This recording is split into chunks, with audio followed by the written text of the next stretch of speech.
Good evening. Aparna ma'am will, first initially speak.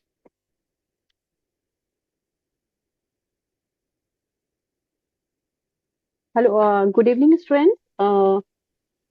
This side Aparna Chauhan, and again we are having our expert faculty CA Prerna Pusori, who is going to take you through the next concepts of capital gains and income from other sources. Today, right, Prerna? Yes, ma'am. Okay, so we have done with our two topics, basic concepts and profits and gains for business and profession in the last sessions. Hope you have find that session useful. I just want to ask you, let's wait. And those who have joined, I just want to ask you, students, any feedback on that and any suggestions which you like to give us to make the sessions more beneficial for you? Neha, Resham, Smriti. Good evening, ma'am. Hello, good evening, ma'am. Yeah, one by one. You just raise your hand, then I will ask you to just speak.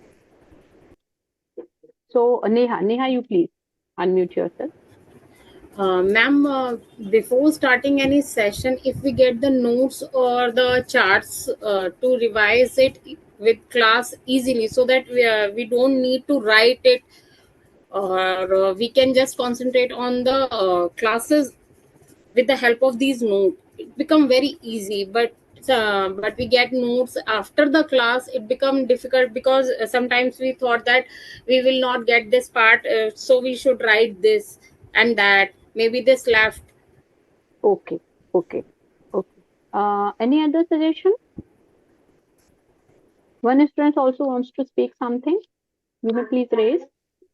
Yes, ma'am. In continuation to what she said, I would want to, highlight this point that if the notes are made easily available to us beforehand, that is what Prerna ma'am has been showing us while explaining the concepts. So it will be handy for us. And I've been regularly following up also with Ajit sir with respect to this. And even I had put a mail across to the Board of Studies academics team, but unfortunately, there is no concrete response on this. So kindly look into this and See, one thing which I want to, let you know, see, these are the revisionary classes, right? And we had already done with your detailed version of these classes, and the recordings are already available. And at this point, I think these notes are also available for those recording sessions, right? Now she is just revising no, you the but concept. no, but as far as the notes, that handmade notes which are prepared, which is showcasing on OneNote platform, ma'am is displaying on OneNote platform. She can share it separately. I mean, there is a different tab created, if I'm not mistaken, Yeah, for notes yeah. and assignments for September 25. So make it clearly available there, because the So, assignments are easily accessible. First session का जो प्रेरणा ma'am का assignments जो MCQs discuss हुए, they are easily available, whereas these notes that I'm talking about, which are currently displayed for quick recap purpose, those are not made available. So if it is made available, so it will be easy for us, so we can start revising. yeah, definitely. Matlab you want these notes also should be uploaded in advance Yes, so that yes. you can मतलब easily revise. so that while she's explaining the concepts, we have it in our hands, and then मतलब we understand it clearly. I mean, there is no hiccups in between. Okay, okay. Prerna, if I am not wrong, these same notes are uploaded for the May 25 exams also? Yes, ma'am. So all the notes are uploaded except PGBP because Acha. for that, I was not the faculty for that. So, students, I'm really, first of all, sorry for delay because Aparna ma'am has been chasing me since last 2, 3 days to send the notes. We have been getting your queries, but it was just that there was some technical issue with my new laptop. So that's the reason that you got some delay, but we'll make it a point to again reshare those notes. So from now onwards, Yes, whatever please. lectures you'll see, you can also find the notes of that in the lectures that have been taken for May 25. So these are the same notes, but we'll again reshare it in advance itself. Yeah, Please do so. Put it separately in September 25. I mean, because okay, the tab okay. has been created specifically, so make use of it. You might as well make use of it. Thank you. Yeah. Yeah. Thank you so One much. thing, students, actually, now what is happening, my personal opinion, don't take it otherwise, because see, when you try to make your own notes now, that would be more useful for you.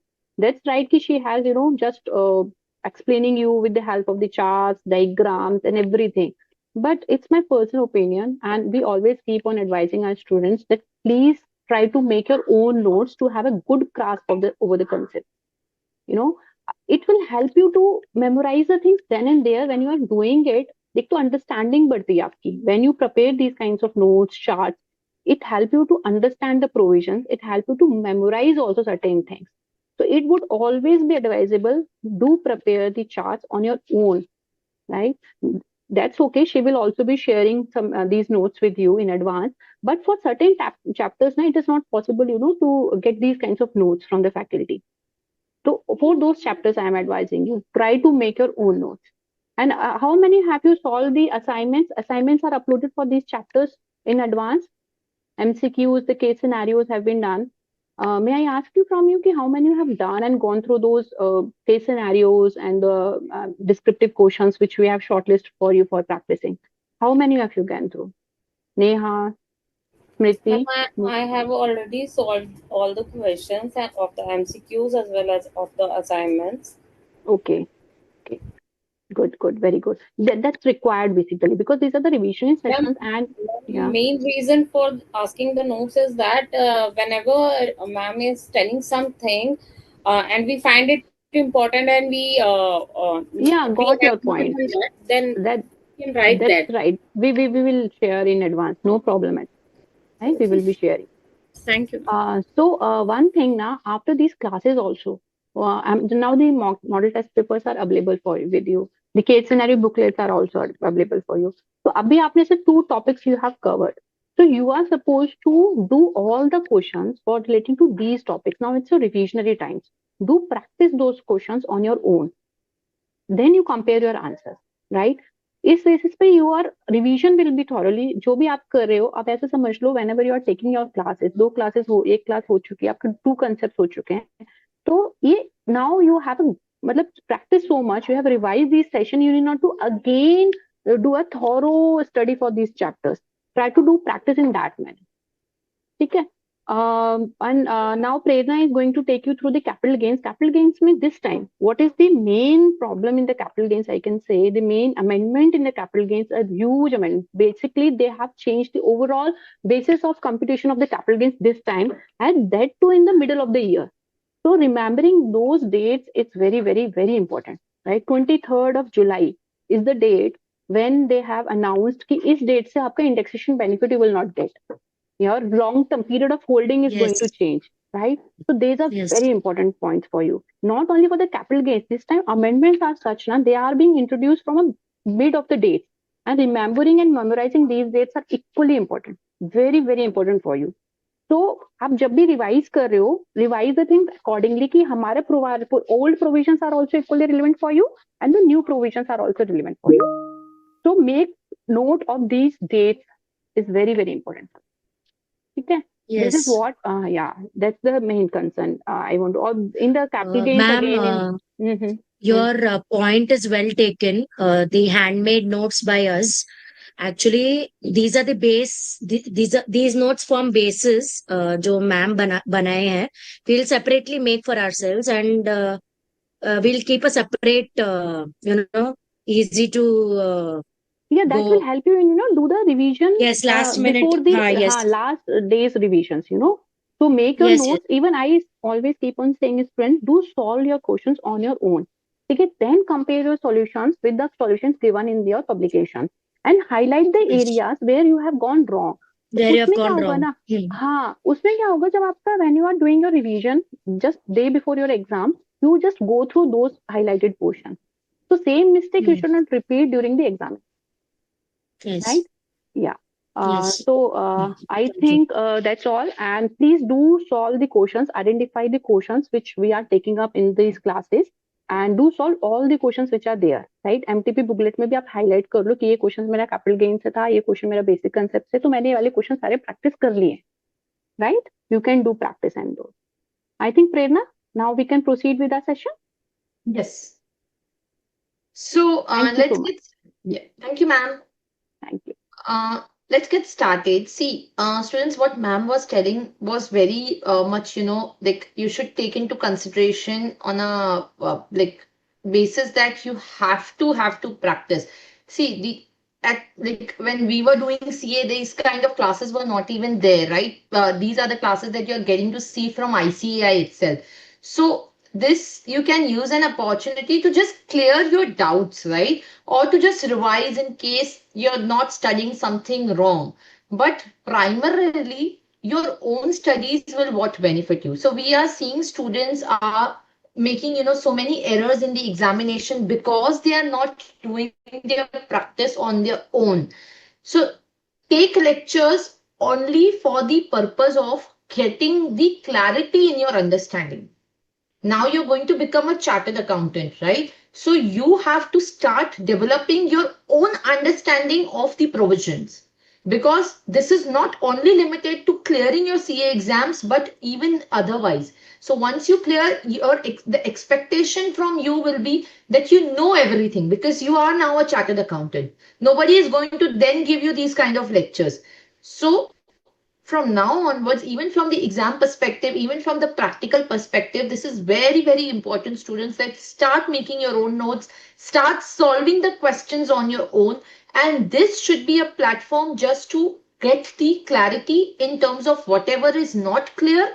You can, in fact, stop me and say, ma'am, you've spent, please, time on this topic because we have not understood this, rather than me revising everything. Because first of all, you have to also acknowledge that within this much short frame of time we won't be able to revise the entire chapter, right? But we are trying to touch upon the important areas which we feel. Then we are trying to touch upon certain questions which can help you revise the answers. So you have to then collectively discuss and come forward in terms of what you want in a particular chapter to be discussed more. So that way you will be able to revise better, your understanding will be much better. Now, having said that, we'll quickly start with the topic. But before that, if you remember in the last topic, I had left, some portion with respect to certain provisions. I'll just quickly touch upon that and then we move to the capital gain. So maintenance of books of accounts and the tax audit is something that we had to discuss. So I'll not, get very much into detail of that. But just, for this purpose, remember this thing, that these are the limits that you should be keeping in mind. There could be case scenario type questions. There could be the questions, based on MCQ kind of in the case scenario itself. So, these kind of questions can be expected. This is also important for your paper where, the entire understanding can get tested. Where, for example, you will be, required to give the answer that whether this tax audit will be applicable or not. So this is an important topic, but it is not a difficult topic as in. Okay? So what you need to here do is you need to just remember the limits. I'm not taking you across again towards the all the limit, but what you need to remember, what are the limits for the maintenance of books of account, what are the limit for the maintenance of for the tax audit to be done, and then what are the penalties in case you do not do the tax audit or you fail to maintain the books of accounts. For presumptive we having the exemption for the purposes of the maintenance of the book of account, unless you violate the conditions of the 4480, that is 4484 is applicable. So you need to just remember in this particular format itself, develop a chart, just get an understanding what are the limits, and that will be done. Are we clear? Then last one more area was the sector specific deduction. Now again, in the sector specific deduction, this will be very, very important, students, because the sector specific deductions can be a full-fledged question which can be asked. Right? So 33AB, 33ABA, tea, coffee, rubber development, site restoration fund. Again, this can be asked as a kind of adjustment, as a full-fledged sum, where let's say, for example, it will be written in the start of the question that you are into the growing and manufacturing of tea, coffee or rubber. So you have to remember what is the quantum of deduction, which is the amount deposited in the specified account or 40% of PGBP. Now, again, in that, this is the quantum of the deduction, right? But there is rule 8, which is applicable, which says what is the taxable income, what is the exempt income.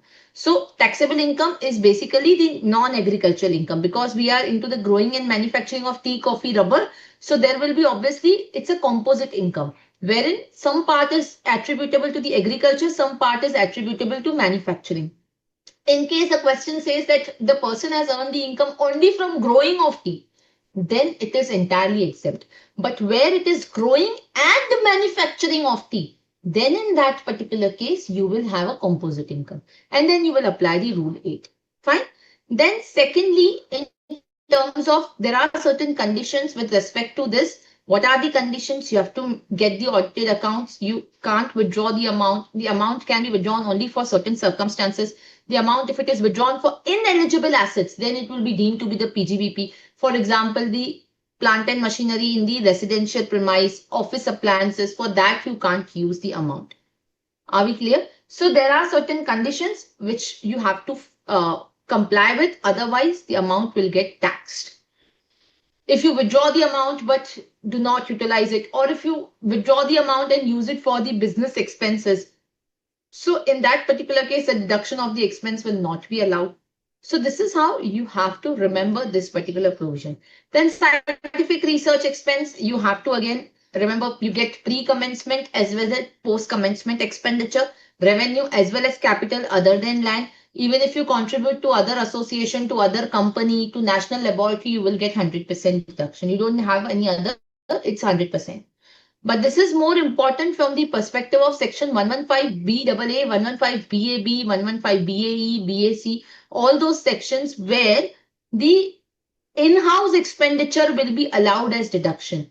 But if you make the payment to somebody else, for example, if I am paying the scientific research expenses to a company, to national laboratory, then under 115 BAA, BAB, BAC, BAD, BAE, all those sections which are there, which are concessional tax regime, there you will not get the deduction of these expenses.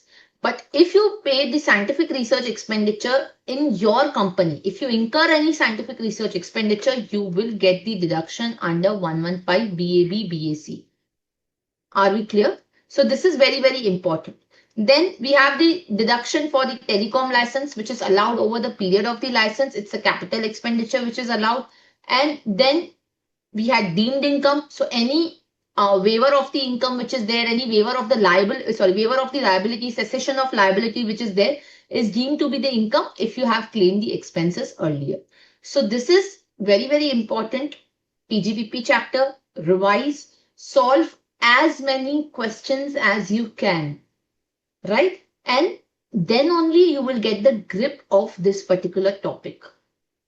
Go through the live lectures in case anything is not clear. Solve the questions from your MTP case scenario booklet, the module which is there. Solve all the questions, as many as you can. And then you will have like a perfect grip, because this is a very important topic. If the PGBP is not clear, you will not be able to solve any other question. Any question that you may have before we move on to the next topic? Anything you want me to specifically discuss?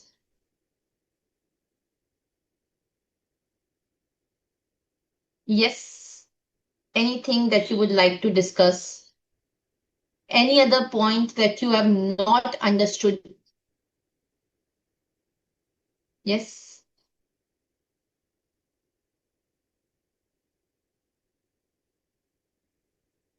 Not specific as yet.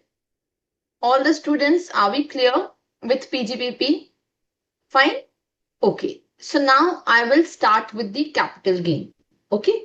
Now, before we again start the capital gain, I had asked you to revise and come capital gain class. Have you revised? Yes. Any specific topic that you want me to focus on? See, PGBP, I understand that, it was the first lecture. So you didn't know that, how the revision classes would work. But I told you for capital gain that you have to revise and come. Now, if you want me to focus on specific topic, please let me know. I will touch upon everything. But you have to let me know in case you're stuck up with anything, you want me to focus any area. Yes, please. Let's make it interactive class, yeah?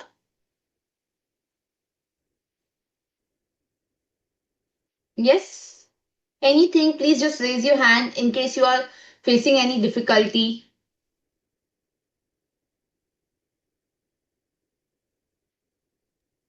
Section Ma'am, 9B and 45(4)? Yes, I will. Yes. I would require more clarity when it comes to joint development agreement. Sure. Noted. Any other topic, students? So what we will do is, see, we will spend the 1.5 hour on revising the topic. Another 1.5 hour, we will solve few questions. Fine. Which if you have solved, please give me the answers. If you have any mistakes, we will, take it into consideration. So let's get started. So with me, everyone, what is the charging section for capital gain? Section 45, right? Which is the 45 one is the general charge. PGBP में general charge किसके अंदर था? PGBP general charge we discussed किसके अंदर था? 28.1, right? 28.1.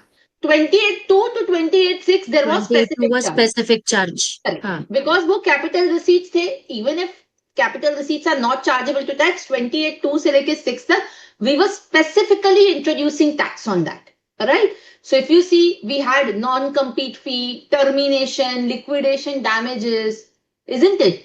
Then your subsidies which were there, any kind of benefit that you have received, it was a specific charge, right? 28.1 was general charge. So in every head of income, you will see general and the specific charge. Here also general charge is 45. What does it say? Any profit or gains from the transfer of a capital asset during the previous year shall be deemed to be the income of the year in which the transfer takes place. What is important? Therefore, 2 points. Transfer, capital asset. First, we'll speak about the capital asset. Capital asset is defined under 214. Capital asset 214. 214 says property of any kind, whether or not connected with the business or profession. So, if let's say, for example, I am using a house for my business, whether it will be business income or capital gain, when I am selling the house, it will be capital gain, because you are transferring a capital asset irrespective of whether it is connected to business or not. It will always be capital gain. When you transfer a business asset, it is still chargeable under capital gain and not business income. Yes or no? Yes? Yes. But what happens in the case of a depreciable asset? How do you tackle with the depreciable asset? When you transfer a depreciable asset, what do we do? Short-term capital gain. Yes.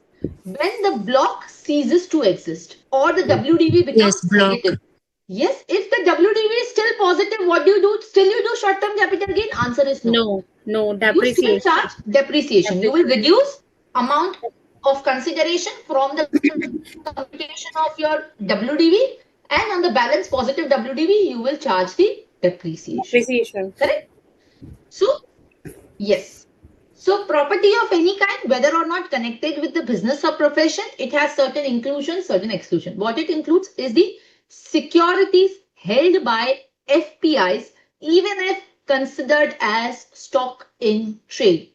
Remember in the last class when we were discussing about PGBP versus capital gain, what did I tell you? In case you are holding the securities as stock in trade, you can classify it as business income. Right? It depends on what is your period of holding, what is your intention, what is the volume of the transaction, right? But for the FPIs, foreign portfolio investors, this will always be capital gain, even if you hold the securities as stock in trade, only for FPI. Then jewelry, paintings, drawings, these will be capital asset. So even though personal effect is excluded, personal effect is not considered as the capital asset, right? But the jewelry, drawings, paintings will be capital asset. Rural agricultural land is excluded. Urban agricultural land is included. So we have a table in the module which is given, which talks about when do we consider it as urban agricultural land or not, right? So you have to stay within that municipal limits and the population. You have to check that. You have to remember that. Then specific gold bonds, not capital asset. ULIP, where premium is more than rupees 2 2.5 lakhs, that is considered as capital asset. So ULIP where the premium is more than 2.5 lakh and the premium exceeds 10 or 15% of the sum assured, then in that particular case, it will be regarded as capital asset. What is the treatment where the premium is less than 2.5 lakh? On the ULIPs where the premium is less than 2.5 lakh, what happens?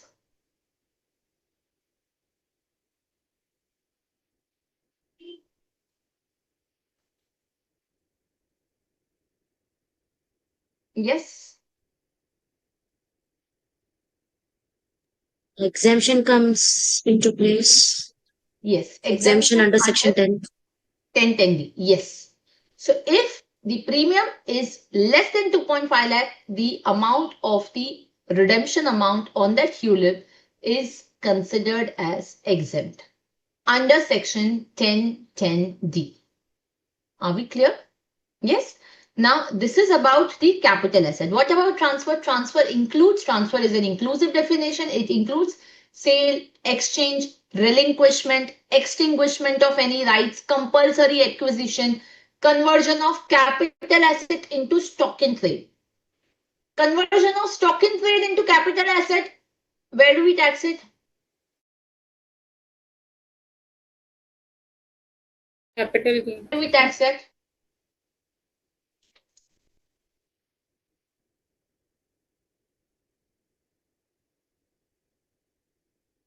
Yes, conversion of capital asset into stock in trade capital gain. Conversion of stock in trade into capital asset is taxed where, students? We discussed that day on Friday, Thursday, right? Where is it taxed?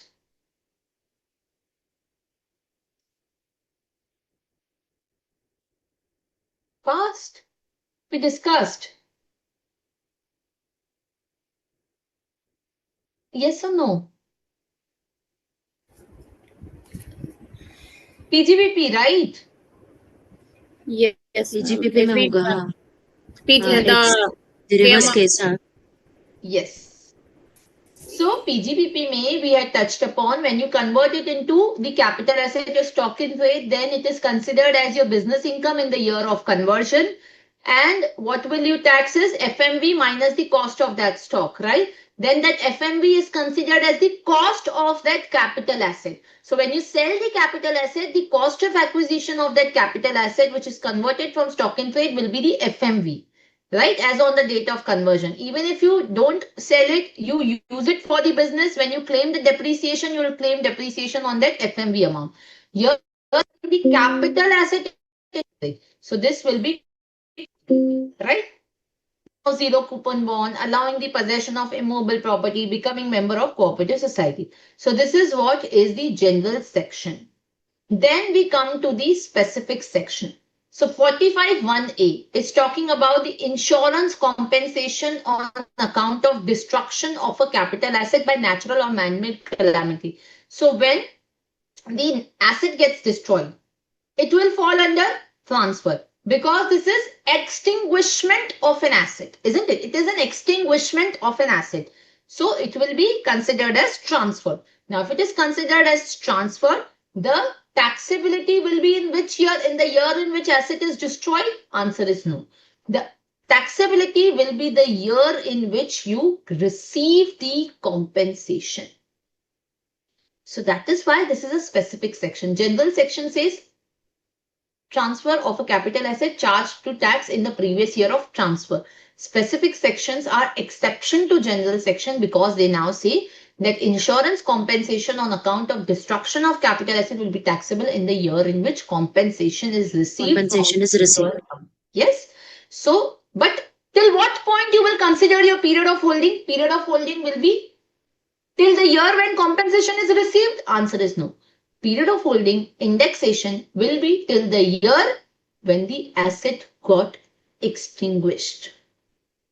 Because asset to us din tak hi tha, right? So period of holding will be till that point. But when you receive the compensation in that year, we will give the taxability. We will create the taxability. Fine. Next one, 45(1)(b). again a specific charge, which is in respect of ULIP. As I said, now what ULIP is what? A capital asset. If the premium exceeds 2.5 lakh, now it will be deemed to be the income of the previous year in which amount is received. So the capital gain will be the amount received minus the premium paid till the date of the receipt of amount. So this is what will be taxability for the ULIP.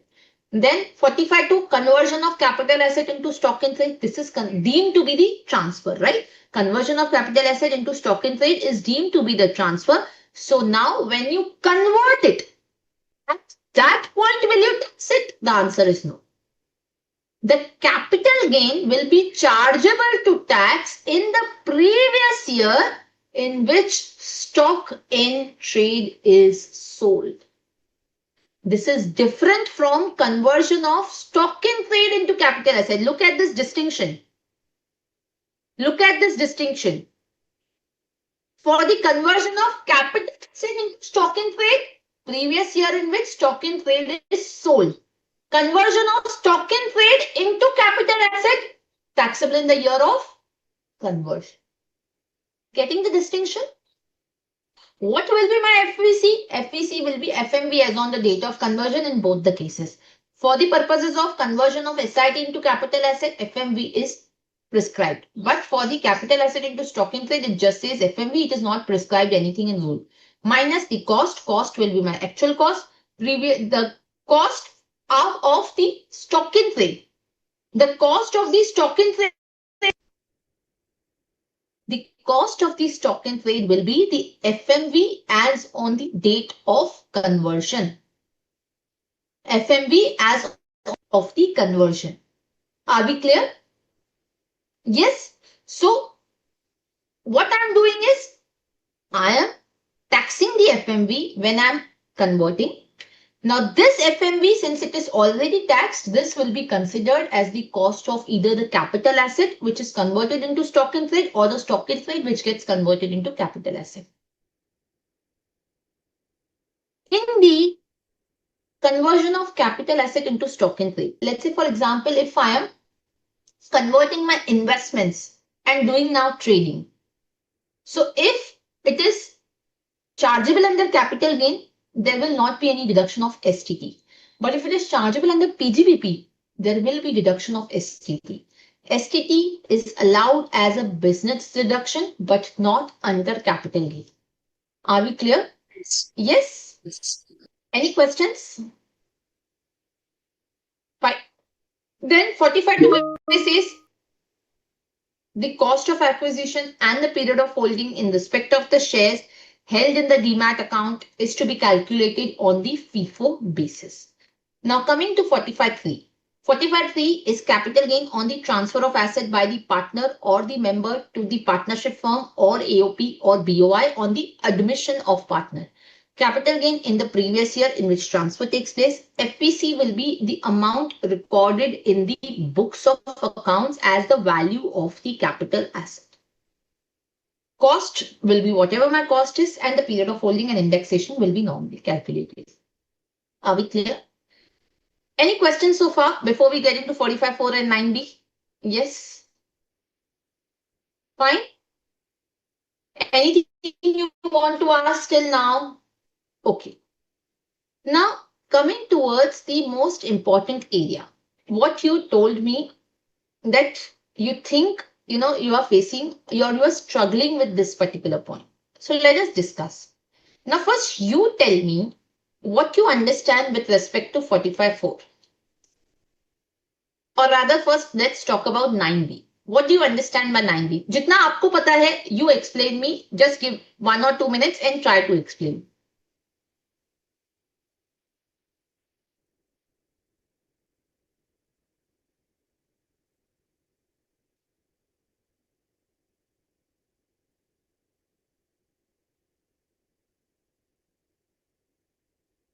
Yes?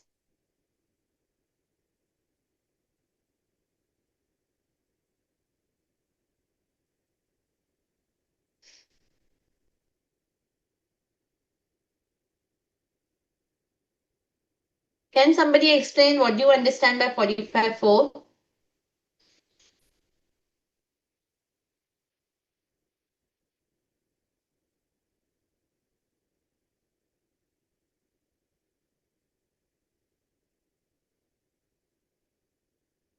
Yes, on retirement 45(4) is attracted. Okay.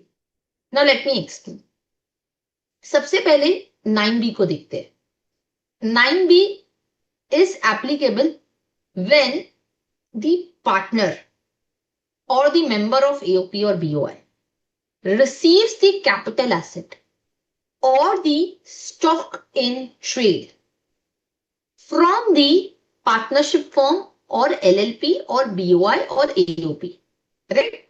So, partner जब भी reconstitute हो रहा है firm का, receiving some capital asset or he is receiving some stock in trade.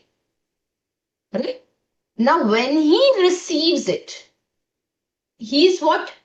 Purchaser, buyer, and the seller becomes the firm. Right? Now, the event is on the dissolution or on the reconstitution of the firm. So either he receives a capital asset or a stock in trade on the event of dissolution or reconstitution of the firm. What do we understand by reconstitution? Admission, retirement, or change in the profit sharing ratio is also considered as reconstitution. Then it will be deemed that the firm has transferred the capital asset or stock in trade to the partner. And the income will be calculated. The capital gain or PGBP. If it is transfer of stock in trade, we will calculate PGBP. If it is transfer of capital asset, we will consider the capital gain, right? So the capital gain or PGBP, which is the income of the firm, will be taxable in the hands of the firm when the asset is transferred or when the asset is received by the partner or the stock in trade is received by the partner. इतना clear है सबको? Yes? Everybody clear up till this point? Fine?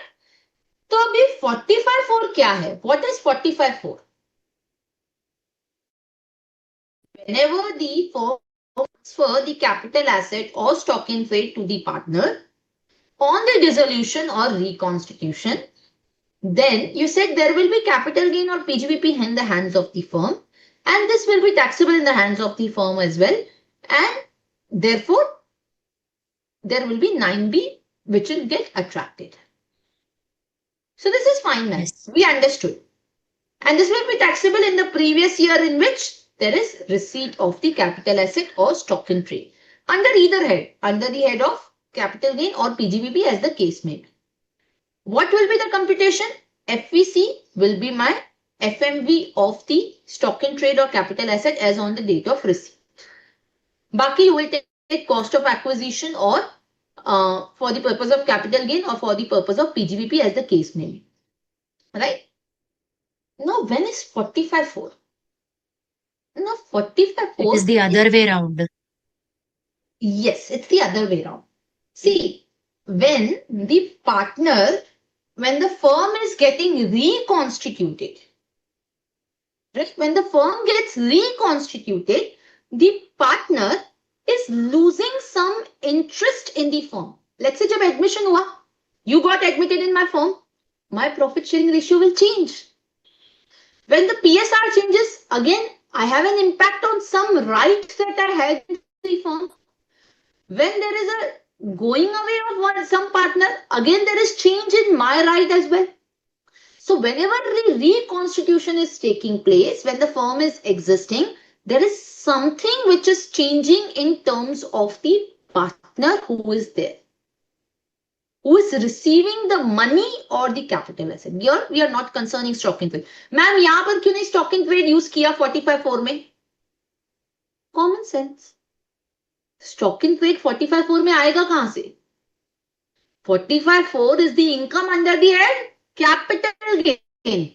Stock in trade is not a capital asset. So why they would speak about capital asset in 45(4)? Okay, ma'am, we understood. तो dissolution के लिए क्यों नहीं बात किया? See, the firm gets dissolved. 9B is tackling with that. अभी partner का right तो चेंज होगा ही नहीं, डिसोल्यूशन हो गया, फर्म ही बंद हो गया. So there is only one way, the firm is giving away the asset, right? So then there is no question of partner's right getting altered. When the firm is in existence, there is also the partner's rights getting altered. So now in this case, whose income under 45(4) are we calculating? It is the partner's income and not the partnership firm's income.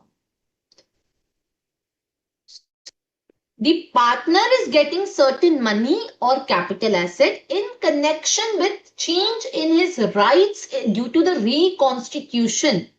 So Is is it also considered as a capital asset, right? Capital asset का definition क्या है? Property of any kind. Property means what? Property is bundle of rights. When my rights get affected, there is a transfer of capital asset, isn't it? So that is the reason why 45(4) is getting triggered. Now, when 45(4) is getting triggered, the taxability is on the income of the partner who is receiving the money. So what will be my FVC? My FVC will be the cash received plus FMV of the asset received, right? So that is the reason why you see this formula. A is the capital gain, B is the money received, C is the FMV of the asset which is received, minus my cost of acquisition, which is D. What is D? Capital balance in my account as on the date of reconstitution. Are we getting it? So, the way you used to calculate the goodwill in the partnership accounts, it's the same thing what you're doing here. But the only difference here is, even though this is the income of the partner, this is taxable in the hands of the firm. So what it says is profit or gains arising from the receipt by the partner will be deemed to be the income of the firm. It is deemed to be the ma'am? income of the firm. For the purpose of taxability, it is taxed in the hands of firm. Yes. Ma'am, the rationale behind 45 subsection 4 is in order to retain the rights of the firms and of the partners, existing partners. The transfer is taking place, right? Because of the disproportionate change in the terms. So in order to retain their rights, ऐसा उसके लिए ही हो रहा है ना ये मतलब the rationale No. behind this See, is rationale behind this is, let's see, what used to happen is that whenever there is change in the reconstitution, like if you now recollect, हम IPCC में, CPT में जब partnership accounts करते थे, right? So whenever the partner used to go, या new incoming partner use to be there, हम क्या करते थे, पूरे profit and loss account balance sheet recast करते थे, राइट? yes क्या वैल्यूज पे करते थे? As on the date of reconstitution. अब yes उसके जो बैलेंस जनरेट होता था वो क्या होता था? Goodwill, right? goodwill गुडविल होता था, या जो एक्सेस हम आउटगोइंग पार्टनर को देते थे, so that you know when he is leaving the firm or when he is coming into a firm, we will give you certain portion. That certain portion that he gets, वो तो कहीं tax ही नहीं हो रहा है. अब आप बोलोगे मैम 9B में तो टैक्स हो रहा है. जहां डबल टैक्सेशन होगा उसका relief also we are going to talk about. We are going to talk about that. So double taxation will not take place. But what we are saying that in case we are missing out on something in the 9B, 45(4) will capture in the hands of the firm, but this is the income of the partner. Okay, fine. So 45(4) Understood. is on money and the capital asset. 9B is on capital asset and stock and trade. 45(4) covers reconstitution. 9B covers dissolution plus reconstitution. 45(4) is the income of the partner. 9B is the income of the firm who is transferring the capital asset or stock in trade, but both are chargeable in the hands of the firm itself. Are we clear? Now, understand this particular thing. So where there is a capital asset given on the reconstitution, there will be charge under 45(4) and 9B both. Because on the reconstitution, when the capital asset is given, both are getting triggered. Now, let us say So both the provisions can be invoked simultaneously. yes, both the provisions will get invoked simultaneously. Right? Now, what will happen when this 45(4) gets triggered? When this 45(4) gets triggered, there is also some section which is called as section 48(3) which will be applicable. अब 48(3) क्या है? 48(3) is the deduction under the cost of acquisition. Right? You get, while computing the cost, you get certain deductions which you will be allowed under 48. Right? Indexation भी 48 में ही आता है. Right? So what does 48(3) says? That look, we are taxing the partner's income under 45(4).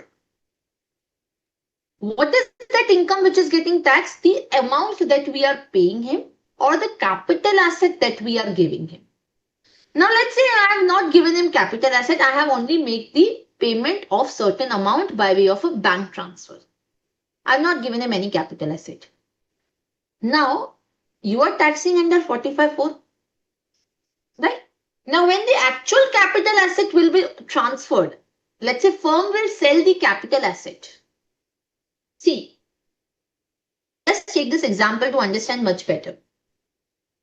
45(4) और 9B के लिए ये मेरा balance sheet है फर्म का. मेरा लैंड था 20, पार्टनर्स का कैपिटल था 10. Now let's say now A जब जा रहा है तो obviously I will have to give him the money that belongs to him. I can't pay him 10 rupees. Come on, he has been contributing to firm for so many years and the value of the land is also appreciated today. So I will come to the current market value of land. I'll revalue the asset. This is what we used to do in CPT, IPCC, right? We used to do the same. So we will revalue all the asset. अब जो revalued amount आया वो तो मुझे आज उसको देना पड़ेगा. भली मैं लैंड सेल नहीं कर रही हूं आज. Am I selling the land? No. But he will tell me, give me the amount. So when you sell the land, you will realize the amount. This land is purchased by me also in the firm. So give me the amount today. So remember we used to create a revaluation account. Right? So 200 will be my revaluation account. अब उसका share ये revaluation में कितना है? 100. Equal partnership है. Right? So what I'll do is I'll give him 100. So मेरा कितना capital उसको देना बनता है? 110 rupees. Right? 110 I will give it to him. 10 is his own share. 100 is the amount that I'm giving him. Now this 100 is actually my profit. The money that I'm giving him. The excess 100 rupees which is there. Minus I will reduce the capital balance which is 10. So 90 will be taxable under 45(4). Now when the land will be actually sold, let's say a year later, the partnership firm will sell the land. Let's say 250. उसका cost क्या था? 20 rupees. Right? So 250 minus 20, आप क्या करोगे? Capital gain charge करोगे जब भी land sale होगा. But when this land was revalued, because of this revaluation effect, the amount that I paid to the partner, at that time also you tax the amount. So 90 तो आपने तब भी tax किया. अभी फिर से आप 230 rupees tax कर रहे हो. So you tax the amount under 45(4) because the land was revalued and I gave the amount to the partner with respect to the revaluation of my asset. Now, when I actually sell the asset and realize the value of that land, again you are taxing me. Isn't it a double taxation? है कि नहीं? है ना? Are we clear? Yes or no? Yes? So therefore, what 48(3) is saying? 48(3) is allowing me to reduce the amount which is already taxed under 45(4). Are we getting? But let's say for example, अगर मैंने cash की जगह partner को land ही दे दिया रहता, then also you will take 48(3) deduction. Let's say मेरे 3 asset थे. I have taken second example also. Land भी है, प्लांट एंड मशीनरी भी है, राइट? अब let's say for example I have sold only land to the partner. Let's say, one second, I think I have one example over here. Yeah. So here my land is revalued and I have plant and machinery also. Now when this land is given to the partner, I'm not giving him money. I'm giving him the asset itself. So will you take 48(3) when you transfer the plant and machinery? Answer is no. Because मैंने capital asset ही वो time transfer कर दिया. So I have realized the amount. It is only when I am giving him cash and I have not realized the amount. In that case, I will book or I will give the deduction under 48(3). When I have realized the amount by giving the asset itself, the asset is not in existence, then in that particular case, I will not give 48(3). What if there are multiple assets in the balance sheet? If there are multiple assets in the balance sheet, then you will attribute the amount to the particular asset. Let's say मेरे पास land भी था जिसको मैंने revalue किया, मेरे पास plant and machinery भी था जिसको मैंने रीवैल्यू किया. So whatever 45(4) tax amount was there, whatever amount was taxed under 45(4), I will attribute it between the ratio of the increment in that asset, the increment due to the revaluation in that asset.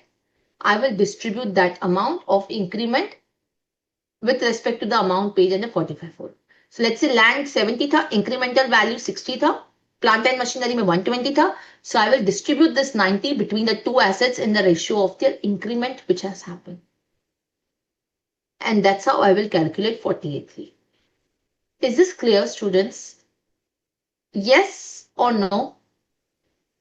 Yes, only when cash component is involved, only then 48(3) comes into picture.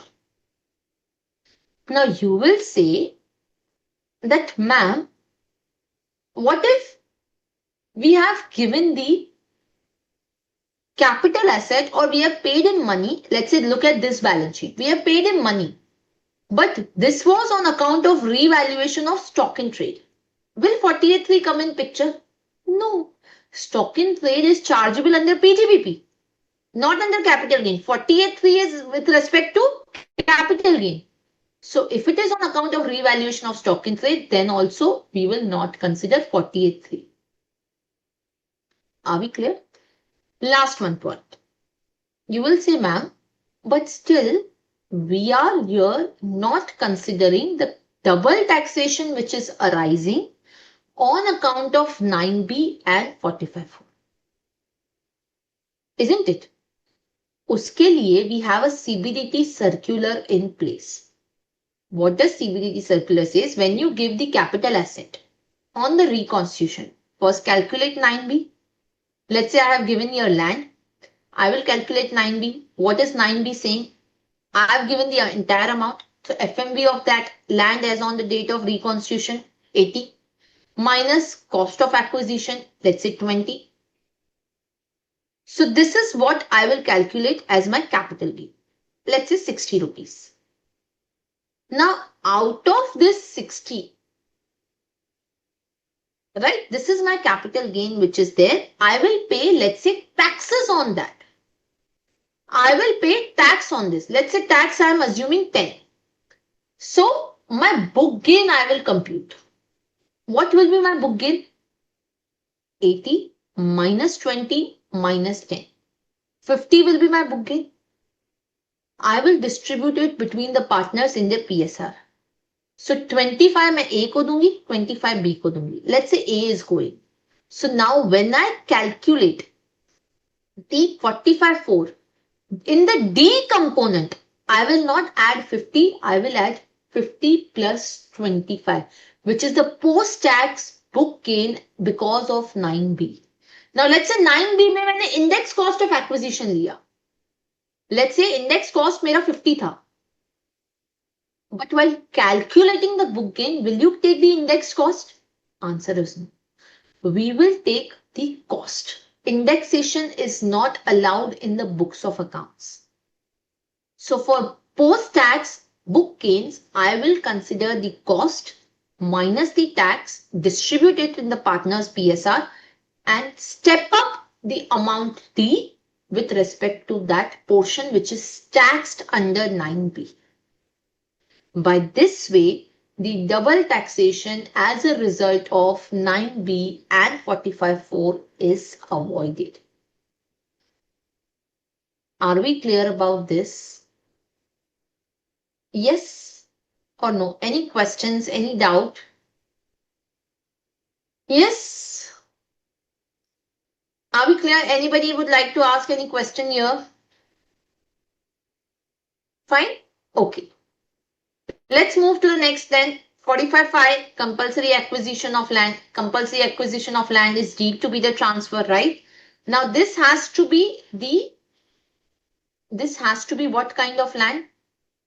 Can it be rural agricultural land? Compulsory acquisition of rural agricultural land is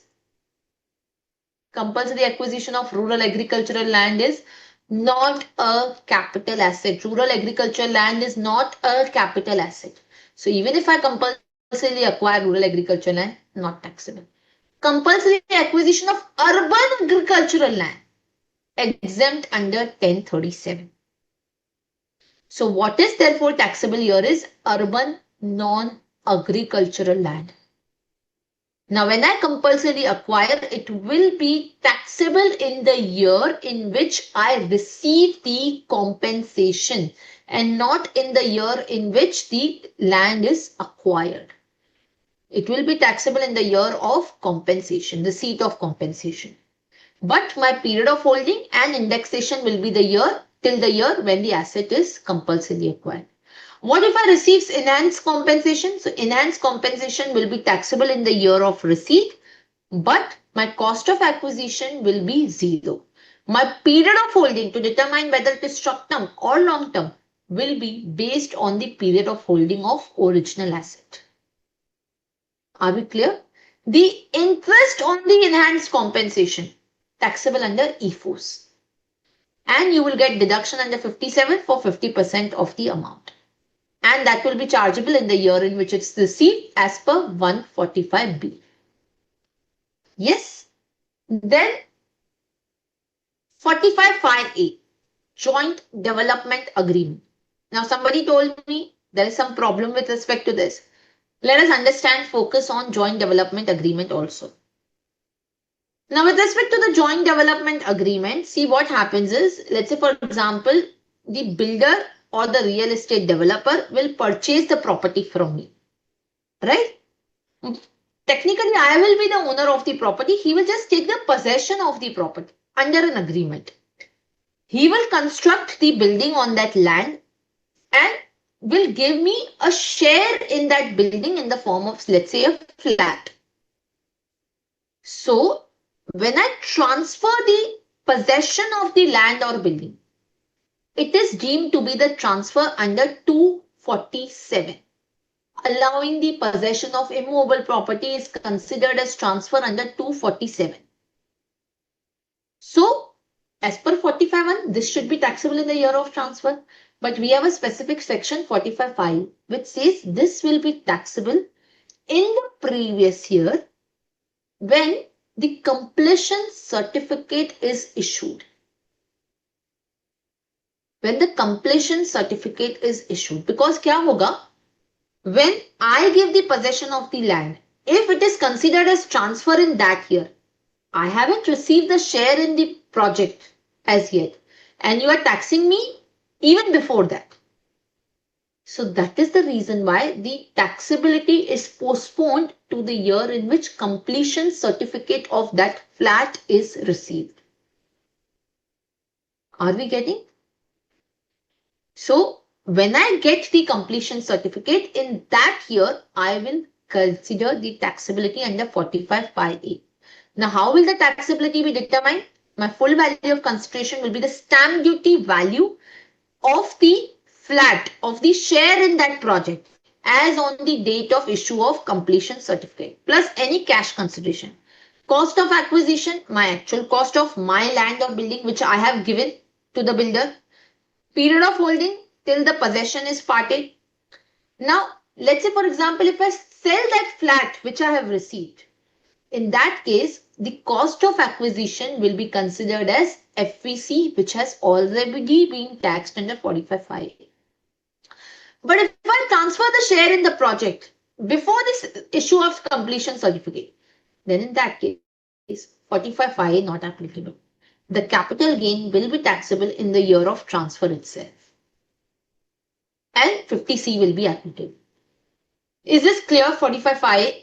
If received in installments, you can't receive a flat in installment. Isn't it? You can't receive a flat in installment. This is either a flat or a bungalow or any premise in that project which is there. Clear? Okay. Now coming to section 46. 46 is distribution of assets by company on liquidation. So when assets are transferred by the company, assets are distributed. Okay, compulsory acquisition if you receive, Siddharth. See, it will be taxable in the year of first receipt. So even if you receive an installment, when you receive the amount first, in that particular year, there will be taxability which will be created. So when, let's say for example, if I take you back to that, yeah. So if you see the compensation was first received in 10 and then some part of compensation was received in 11. But we created the taxability in the year 2010 itself. So in the year in which compensation is first received, in that year you will tax it, Siddharth. Clear? Fine. And that you will tax the entire value of FVC. Basically, you will not, tax only 30 lakh.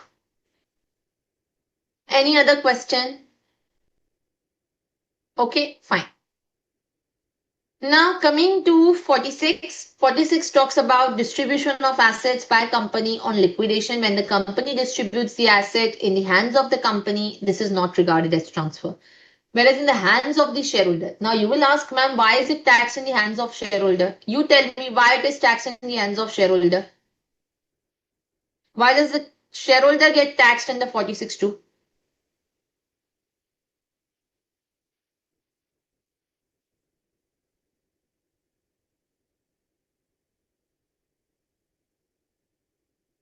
Yes.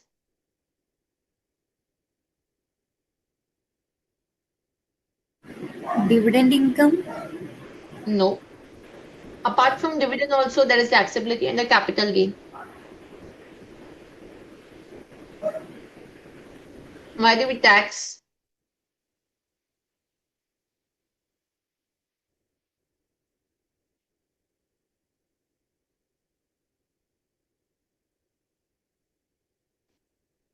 We just now discussed, isn't it?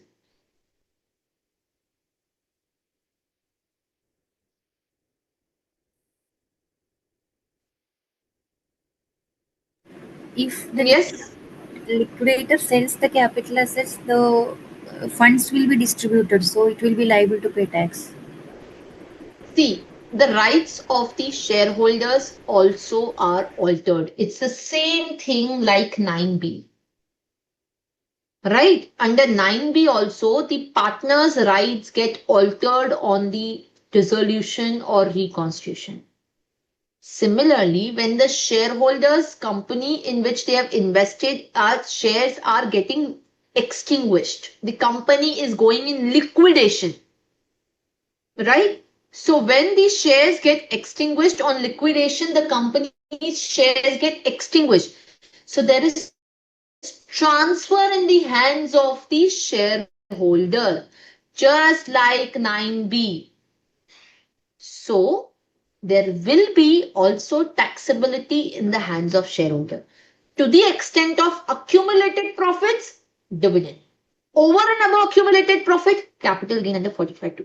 What will be my FVC? Money received plus FMV of assets which are received as on the date of distribution minus any amount taxed under 222C. Right? My cost of acquisition will be cost of shares, period of holding will be till the date of commencement of liquidation. Now, when the assets which are received by me as a shareholder under liquidation are transferred, in that particular case, my cost of acquisition of those assets will be the FMV, which is already I have paid tax under 46(2). And while calculating the period of holding of the company of that asset will also be clubbed. Clear? Is this clear? Yes or no? Fine. Then coming to the buyback of shares. Buyback of shares 46A. Now this is very, very important for your attempt.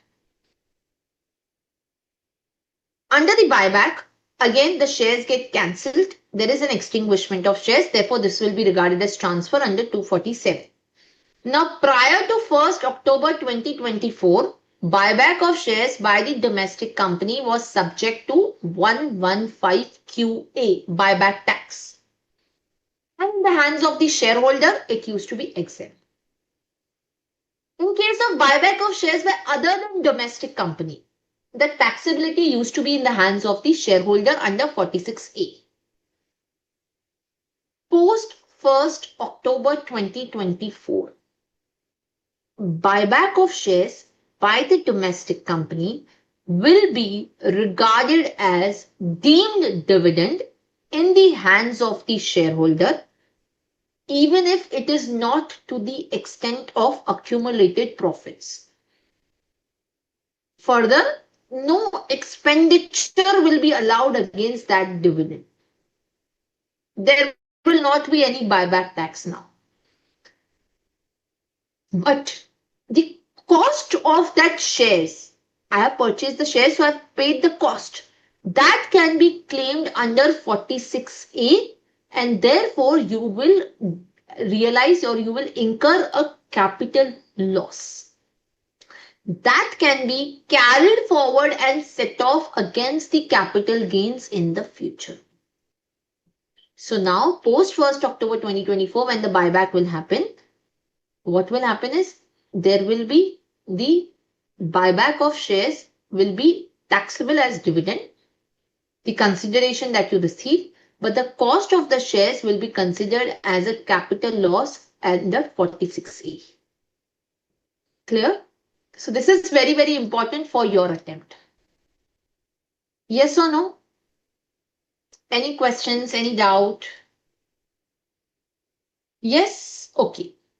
Now, this is about your 46, 45 and 46. Now, let me take you to the module.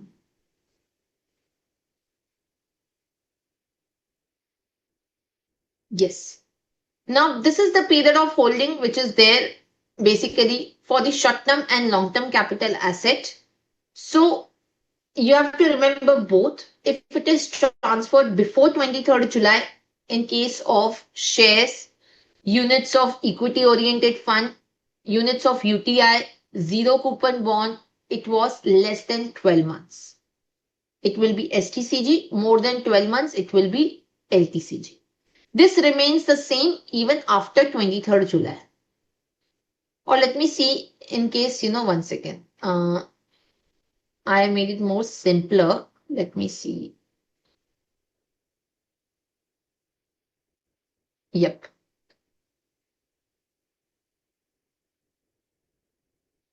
So listed securities, it is same pre and post 23rd July.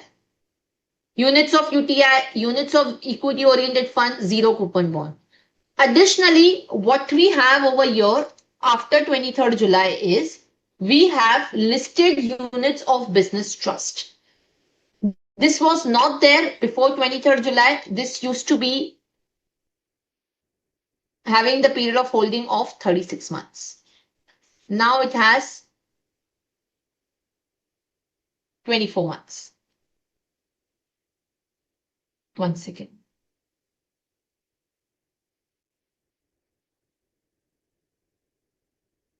It got hanged. Yeah. So before 23rd July, this used to be 36 months. After 23rd July, this is 12 months. Listed debentures before 23rd July, it used to be 36 months. After 23rd July, it is 12 months. Listed units of business trust, as I said, it used to be 36 months. Now it is 12 months. Then, one second.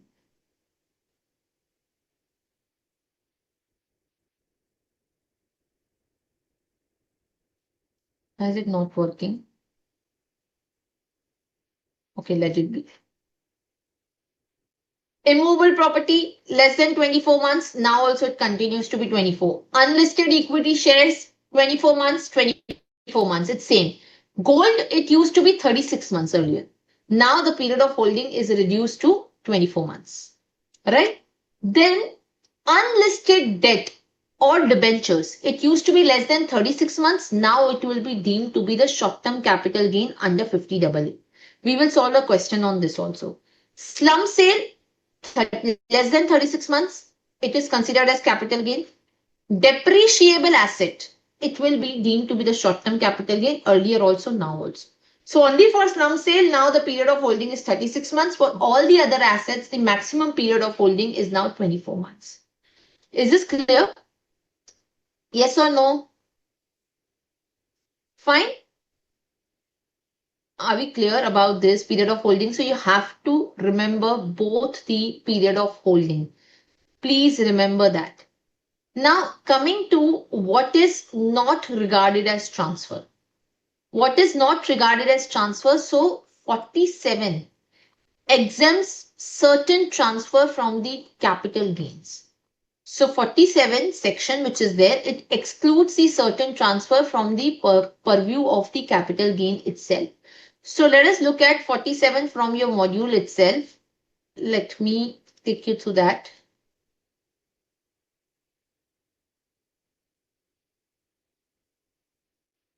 Yes. So any distribution on the total or partial partition of HUF. So when the HUF will get partition, this will not be regarded as transfer, right? So any assets that you distribute on the partition of the HUF will not be regarded as transfer. This you will have to remember, right? Now, in case when the assets that you have received, when you will sell that asset, so what will be my cost? The cost to the previous owner as per 49(1). What will be my period of holding? We will club the period of holding of previous owner. What will be the indexation? From when the indexation will be applicable? Indexation will also be applicable from the previous owner's year as per the Manjula Shah Bombay High Court ruling. Then again, in case of transfer of an asset under the gift or will or an irrevocable trust, again, that is also not regarded as transfer under 247. Fine. So, up till 2024-25, transfer by any person under gift was not considered as transfer. But now they have amended it to by an individual or HUF. So, only transfer by individual or HUF under the gift or will not be regarded as transfer. Any transfer by a holding company to a wholly owned subsidiary not considered as transfer provided the subsidiary is an Indian company. Any transfer by a subsidiary company which is wholly owned subsidiary to the holding company again not regarded as transfer provided the holding company must be Indian company. Now if the capital asset is transferred as stock in trade, then 47.4 and 47.5 will not apply. Right? Now, here under 47.4 and 47.5, you have to remember certain points. Now, understand one thing. When 47.4 and 47.5 gets triggered, at that point in time, you have something called as the conditions which are applicable. So, when the holding company will transfer the capital asset to wholly owned subsidiary or wholly owned subsidiary will transfer to holding company, this is not regarded as transfer. In the hands of the wholly owned subsidiary or holding company, it will 56(2)(10 will also not be applicable if the recipient is Indian company. But what are the conditions? Subsidiary company should be wholly owned. Recipient company should be Indian company. And recipient company should not convert the capital asset into stock in trade, and subsidiary company should not cease to be the wholly owned subsidiary for the period of 8 years from the date of transfer. If you violate any of these conditions, then 47.4 and 47.5 will be withdrawn and the capital gain will be deemed to be the income of the transfer. And the cost of the capital asset which is received will be again the cost to the previous owner. Period of holding will be clubbed. Indexation will also be available from the year in which previous owner held the asset. So if the subsidiary company, let's say, ceases to be a wholly owned subsidiary, there will be taxability in the hands of the transferor company, right? And it will be taxable as per normal 45(1). If they converts the capital asset into stock in trade, there will be two implications. One, there will be taxability in the hands of the transferor company. Whatever amount was exempted earlier now will be considered as taxable. In the hands of the recipient company, 45(2) will get triggered. Conversion of capital asset into stock in trade. So when the stock in trade will get sell, in that year 45(2) will get triggered. So there will be capital gain as well as PGBP income. Are we clear about this? Yes or no? Fine. Okay. Then any transfer, one second. Yeah. Any transfer by the amalgamating company to the amalgamated company during the scheme of amalgamation, any capital asset which gets transferred is exempt.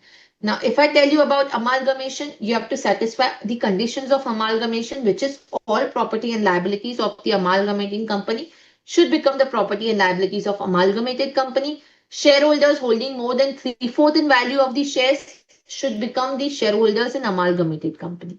Now, when this capital asset will get transferred, it will not be regarded as transfer. There will be also extinguishment of the shareholding of shareholders in the amalgamating company. So, there will not be considered as transfer even for the shareholders. Further, 56(2)(10) also will be not applicable in the hands of the recipient company. Now, in the hands of the amalgamated company, what will be the cost of the asset? The cost to the previous owner. Period of holding club. Indexation Manjula Shah. Right? In respect of the shareholders, what will be the cost of asset of the shares received in company B? So the shareholders will get the shares in company B because their shares are getting extinguished in A company. So what will be the cost of the shares of company B? The cost of the shares of company B will be the cost of the shares in company A. Period of holding of the shares of company B will also include the period of holding of shares in company A. Indexation will also be from A's period of holding. What would be the amount of the cost of acquisition with respect to a depreciable asset? Because company A is transferring depreciable asset to company B. So it will be the WDV of the asset which is there in the books of company A. And the depreciation will be available to both the companies in the year of transfer based on the number of days the assets are used by both the companies. If you remember, I told you this thing yesterday also. Fine. So this is what 47.6, 6A, all these sections talks about with respect to amalgamation. Then 47.6B is demerger. So any transfer of capital asset during demerger is again not considered as transfer. So when the shares are transferred or when the capital assets are transferred to B company, 47 says not a transfer, 56(2)(10) not applicable, provided you satisfy the conditions of demerger. All the properties, all the liabilities should be transferred, right? And they should be transferred at the book value. Then the resulting company will issue the shares to the shareholders of the demerged company. And shareholders not less than 3/4 in value become the shareholders of the resulting company. And the transfer of undertaking is on a going concern basis, right? Now, in the hands of the shareholders, because their shares are getting extinguished in company A, not shares, but their rights in the shares are getting extinguished, and they receive the shares of company B, this is also not regarded as transfer. Now, in the hands of the resulting company, what will be the cost of acquisition of the assets received from the demerged company? Cost to the previous owner. Clubbing of period of holding, Manjula Shah for indexation. What will be the cost of the depreciable asset? Again, the WDV. Right? Now, WDV in the case of demerger, the demerged company will have WDV of all assets. So what we do is we take the WDV and reduce the WDV of the assets transferred to resulting company. Right? Depreciation again available in the year of transfer to both the companies on the basis of number of days assets are used. In the hands of shareholder, what will be the cost of the shares in company B? Cost of the shares in company B will be cost of the shares in company A multiply by net book value of assets transferred in demerger divided by net worth of the demerged company, which is paid up share capital plus general reserve. Are we clear? Then what will be the cost of the shares in the demerged company? Because now you are holding the shares in both company. In amalgamation, company A dies, but in demerger, company A is still in existence. So cost of the shares of company A will be cost of the shares of company A minus the cost that you have arrived for the shares of company B. Period of holding of the shares of company B will include the period of holding of company A shares. Indexation will also be applicable from the period of holding of A. Are we clear? Any questions? Any doubt? Yes? Fine? Is this clear? Okay. Now, the next one that is important under this 47 is with respect to the conversion of the debentures into equity shares not regarded as transfer. Now, what will be the price of those equity shares? The cost of debentures. Period of holding will include the period of holding of debentures. Same is with the case in respect of conversion of preference shares into equity shares. So, the cost of the preference shares, equity shares will be the cost of preference shares only. Right? Now, next is this one. Transfer of capital asset by a firm on succession of the firm which is in the business carried on by the firm. So, let's say for example, if a firm gets converted into a company, right, or a sole proprietary concern gets converted into company, it is not regarded as transfer provided these conditions are satisfied. All the assets and liabilities are transferred. Sole proprietor should not hold less than 50% of total voting power in company for 5 years. Sole proprietor should not receive any consideration other than by way of allotment of shares in the company. And all in case of the partnership firm, all the partners should become the company's shareholder. Right? So if that be the case, then in that particular case, this will not be regarded as transfer. This will not be regarded as transfer. Okay? In case of conversion of the company to LLP, in case of conversion of company to LLP, in that particular case, again, this will not be regarded as transfer. Right? So, conditions for that are all the liabilities of the company should become the asset and liability of LLP. All the shareholders should become partners of the LLP. Their capital contribution and PSR should remain the same. They should not receive any consideration other than the profit and the capital in LLP. They are entitled to receive at least 50% of profits of the LLP for 5 years. The total turnover of the company should not exceed 60 lakhs in 3 previous years. And the total value of book value of the assets should not exceed 5 crores in 3 previous years. And no amount is paid out of the accumulated for a period of 3 years from the date of conversion to the partner. So if these conditions are satisfied, any transfer of capital asset by a private company to LLP or any transfer of shares held in a company by a shareholder on conversion of the company to LLP will not be regarded as transfer. Are we clear? So these are the 47 section under which you have the exemption which you have to remember. These are must to be remembered. Now last one is the slump sale. Now again this is very important. When you transfer the undertaking without for lump sum consideration without assigning individual value to assets, it is considered as slump sale. Now, slump sale period of holding is 36 months. We just now saw, right? For the purpose of determining whether it is long term or short term. It is taxable under 50B. Now, my full value of consideration will be FMV1 or FMV2, whichever is higher. FMV1 is A plus B plus C plus D minus L, which is basically FMV of the capital assets transferred by way of slump sale. So whatever capital assets I am transferring, I have to calculate the FMV of that. In case of jewelry, FMV of jewelry. In case of shares and security, FMV of shares and security. In case of immovable property, SGB. In case of other assets, you take the book value. Minus liabilities, book value of the liability I have to reduce. FMV2 is the amount that I am getting. The FMV of the assets that I am getting in return. So see, when you transfer the undertaking, you may get the amount in cash or you may get the amount in other asset. So FMV2 will take value of monetary consideration, FMV of shares if you receive, FMV of any other that you receive. In case of immovable property, stamp duty value. Cost of acquisition here is the net worth. For the net worth, in case of depreciable asset, you take WDV. In case of goodwill, nil. In case of any other asset, you take the book value. Here, indexation will not be applicable. Are we clear?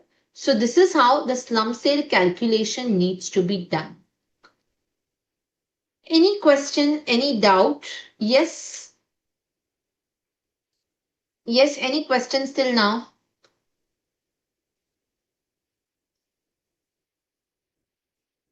Fine. No questions so far? Ma'am, Yes. slum sale, please explain, ma'am. Okay. Let us do one thing. Let us take a break of 10 minutes. I will explain in detail again. Okay? Because we have been doing so many topics. Let's take a break of 10 minutes. We discuss slum sale. Then we will discuss the computation also gone changed. Okay? And then we will ठीक है start ma'am, solving the problem. Is that clear? ठीक है ma'am. Yep. Okay. So let's take a break of 10 minutes and then we'll start. Yep.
Student, coming back on the slum sale. So what I was explaining to you is that in the case of a slum sale, the computation will be FVC minus acquisition.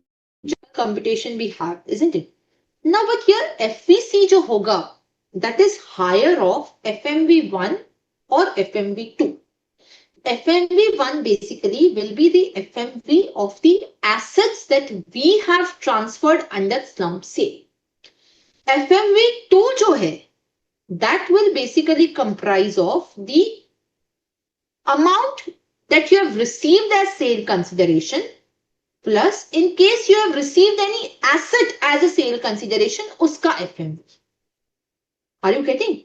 FMV1 is the FMV of the asset that you are transferring under slum sale.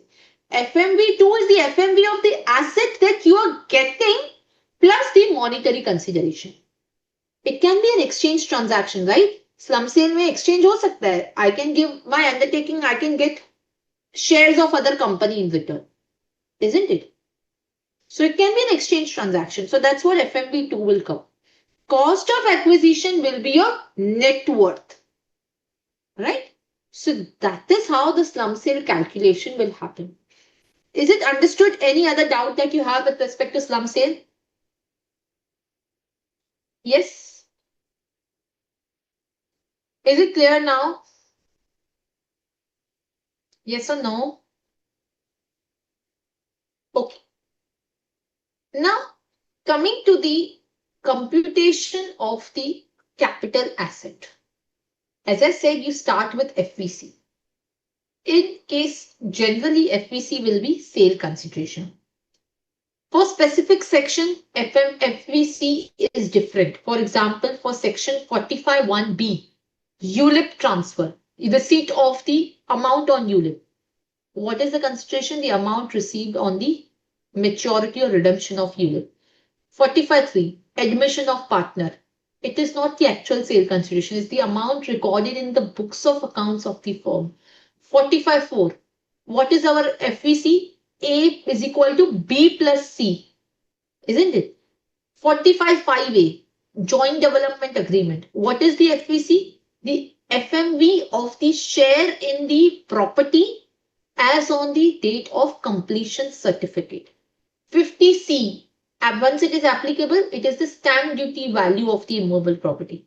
46(2), your FVC is the consideration plus the FMV of the asset as on the date of liquidation minus 222C.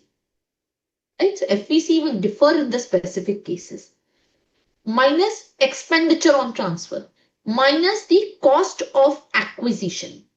Generally, cost will be my cost, which is there to bring the asset into existence.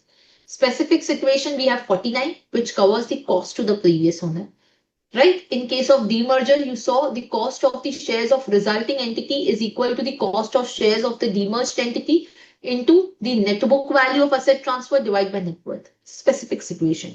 55 again deals with specific situation where sometimes in case of the transfer of rights or the intangibles which are there, the cost of acquisition is zero, isn't it? Minus cost of improvement. The capital gain will be the resultant amount, right? Now, what are the in case of the cost of acquisition, you don't have to consider the interest on the house property, which is claimed under 24B or Chapter 6A. That cannot be part of the cost of acquisition. If you have not claimed, let's say, for example, if your interest was 5 lakh, you have claimed only 2 lakh under balance claimed as cost. What you have not claimed, you can claim it over here. Are we clear? Then you also get the foreign exchange fluctuation benefit in case of a non-resident transferring the shares or debentures of Indian company, whereby what you do is you convert the amounts into the forex using the foreign exchange rate as the TTBR and TTSR rates, right? Then you reconvert capital gains into INR, right? Indexation is no more applicable after 23rd July 2024.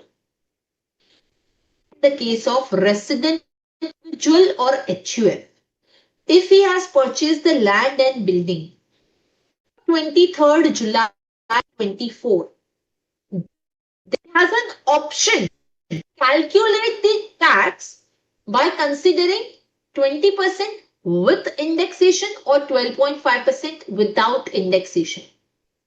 It is only with respect to calculating the tax, not the computation. For the purpose of computing the capital gain, you will consider without indexation cost. So in exam, if you get a question, what you will do is you will prepare the computation without considering indexation. But when you calculate the tax, you will consider two options, 20% with indexation, 12.5% without indexation. The reason is, if you do the indexation in the calculation of capital gain, and if there is a capital loss because of indexation, that is not available. So with respect to carry forward of loss, you cannot claim the indexation. If you want to claim exemption under 54, you will not be able to know the correct amount because indexation is not there for computation. So if you do indexation in computation, आपका 54 series में जो exemption है आप गलत claim करोगे. This can be a question in the exam. So be aware at that time that what you have to do. Are we clear? Yes or no? Is this clear to everybody? Now tax on capital gain. Short term, normal tax rate. On equity share, listed equity oriented fund, listed units of business trust, we have 111A. If the STT is paid on the transfer. If it is transferred before 23rd July, 15%. If it is transferred after 23rd July, 20%. Right? So this is what we have. You can claim, a resident individual or HUF can claim the basic exemption limit which is unutilized. Long-term capital gain, we have 112A. One resident individual or HUF, if there is any capital asset other than land or building. Before 23rd July, it was 20% with indexation. After 23rd July, he has without indexation. You can use the unutilized basic exemption limit. Are we clear? Resident and individual or HUF having the property acquired before 23rd July has an option as I discussed. Domestic company, it is now 12.5%. It was 20% with indexation earlier. Non-resident or foreign company, if it is unlisted security, shares of the private company, then in that particular case, it was earlier 10%. Now it is 12.5% without indexation. And without first proviso to 48, which is the foreign exchange fluctuation benefit. Any other asset, it is 12.5% without indexation, earlier 20%. Listed debentures, 20% with foreign exchange fluctuation benefit, and now 12.5% with foreign exchange fluctuation benefit. Right? Then, any other company, any other resident, any capital asset, 20% with indexation, 12.5% without indexation. Any assessee, listed securities or zero coupon bonds, it was 20% with indexation or 12% without indexation. Earlier there was option. Now it is 12.5% without indexation. When you come to 112A, it covers listed equity share. You should have paid STT at the time of purchase plus transfer both. Only when you fall within the exception, you can be exempted out of paying the STT at the time of purchase. For example, in case of gift of shares, ESOP, bonus shares, 45.3, 45.4, amalgamation, demerger, slump sale, in those cases, when you transfer the asset, STT is not applicable because it's off the market transaction. So you may not have purchased at the time of purchase. But if you fall within the exception, only then you are allowed to fall within 112. Equity-oriented mutual fund, units of business trust, STT paid at the time of transfer. Before 23rd July, LTCG more than 1.25 lakh, taxable at 10%. After 23rd July, LTCG more than 1.25 lakh, taxable at 12.5%. The total exemption before and after shall not exceed 1.25 lakh. Are we clear? Yes or no? No Chapter 6A deduction can be claimed. No rebate under 87A. Resident individual or HUF can claim the unutilized basic exemption limit. No benefit of first and second proviso to 48. If the capital asset is acquired prior to 31st Jan 2018, the cost will be cost of acquisition or higher of lower of FMV as on 31st Jan 18 and the sale consideration. Post 1st February, it is cost of acquisition. So with this, we are finishing the revision of the capital gain. Last point, which one? Ma'am, Yes.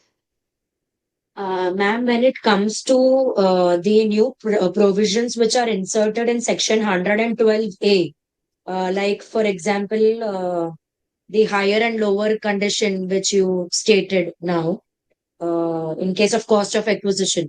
So those are specially carved out. Those are specially put in place, specific provisions.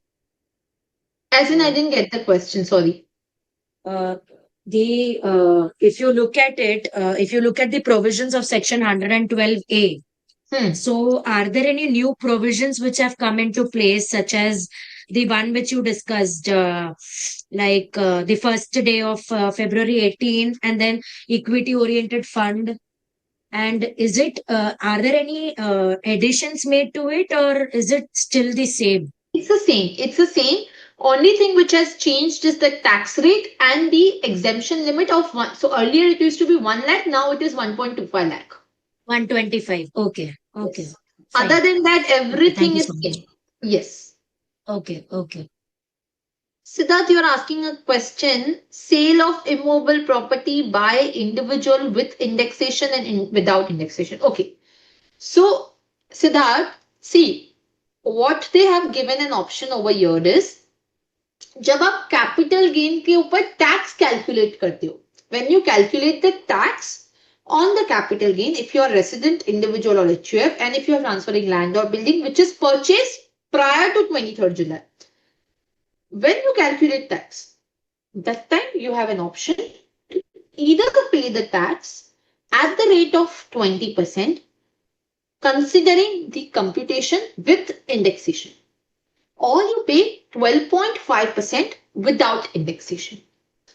But जब आप capital gain का computation बनाओगे exam में, at that time गलती से भी indexation नहीं लेना है. We don't need to take the indexation. Why? Because see, when you prepare the computation, let's say I'm not going to come to tax. I'm making the deposits in 54. Now, for the purpose of calculating the amount eligible for 54, 54 में क्या eligible होता है? Capital gain or the actual amount invested, whichever is lower.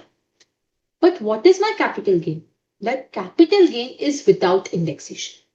Yeah, let's say for example, I got a loss. How do I calculate the loss? It will be the amount of loss which is calculated, the short-term, long-term capital loss, not short-term, will be without indexation. So when you calculate the capital gain as a part of the main answer to your question, don't consider indexation. But when you calculate that time in the working note, compute the option if the asset is before 23rd July. Got it? So while tax calculation, for tax calculation purpose, the benefit has to be shown, and for no other provisions, it is applicable. Yes. Okay. Clear, everyone? Any question with respect to capital gain before we start solving the questions? Yes. Anything you want to ask? Solve correct questions then? Yes? Okay. So let's start solving the questions and let's see how much you are aware about the questions which are there, right? So now, first question, I will take it up from the module itself.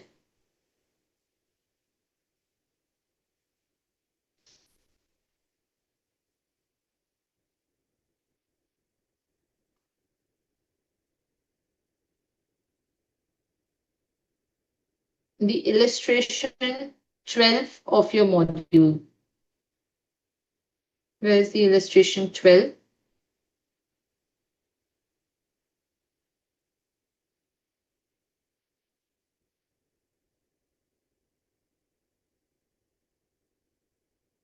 Page number 4.100.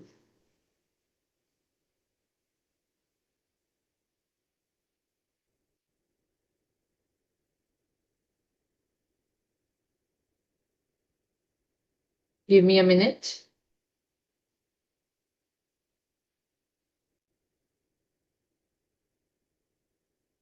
Yes. Measures Signam Enterprise, a proprietorship having 2 units. Unit 1 transferred on 1/4/2024 by way of slum sale for a consideration of 14 lakh. One was started in 5/6. Expenses incurred for this transfer were 38,000. Balance sheet is given to us. Other information is given. Revaluation reserve is created by revising the upward the value of land in unit 1. Stamp duty value is 10 lakh. No individual value of any asset is considered in the transfer deed. Patents were acquired on 1/7/2022 on which no depreciation has been charged. The value of the machinery represents the WDV as per Income Tax Act. So slum sale, now your clarity will be stronger once you solve this question. So first, let us discuss what will be my FMV 1.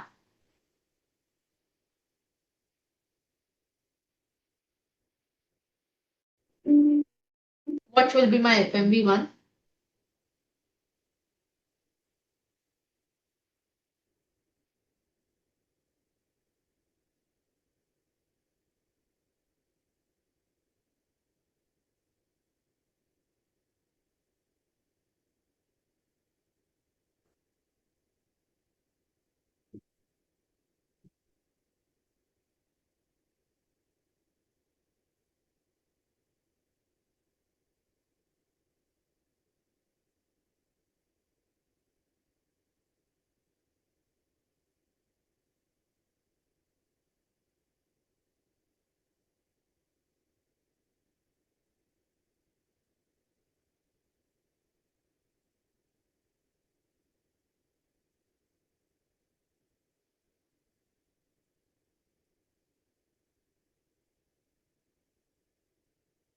Yes, क्या होगा FMV 1?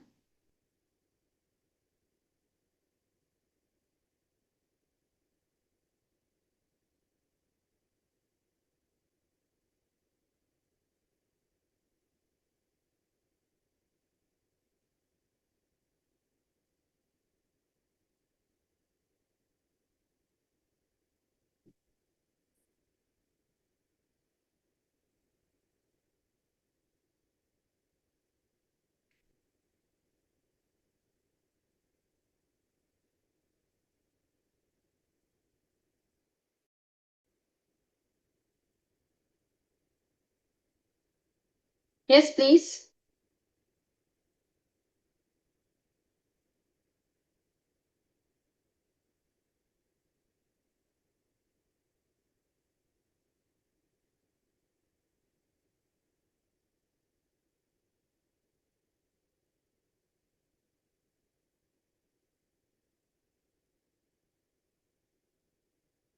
Faster.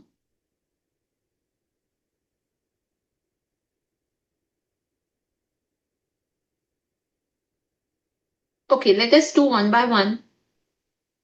What will be the value of the land for the FMV 1?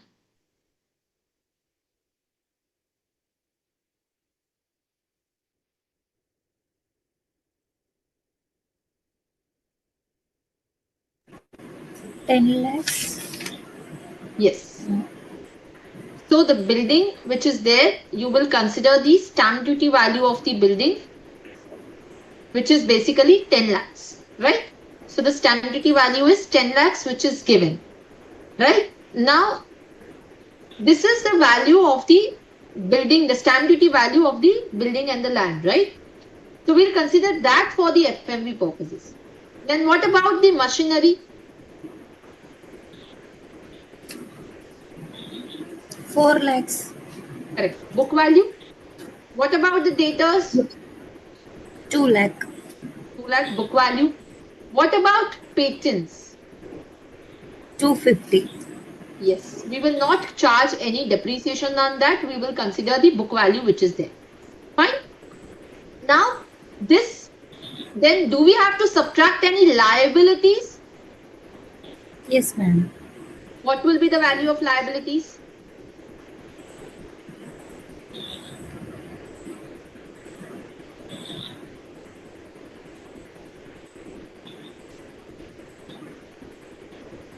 What all you will subtract?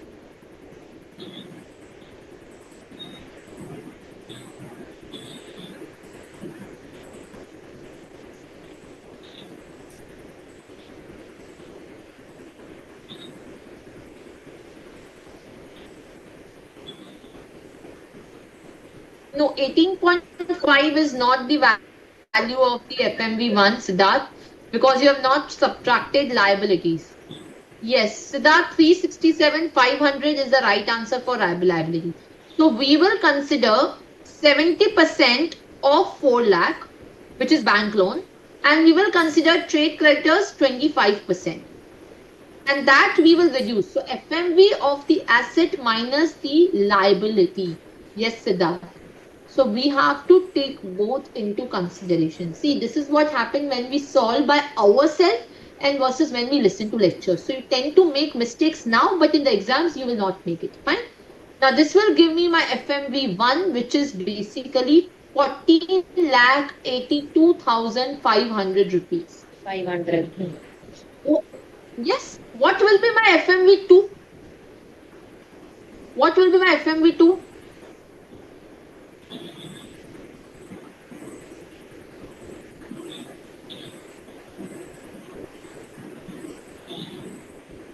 What is my FMV2?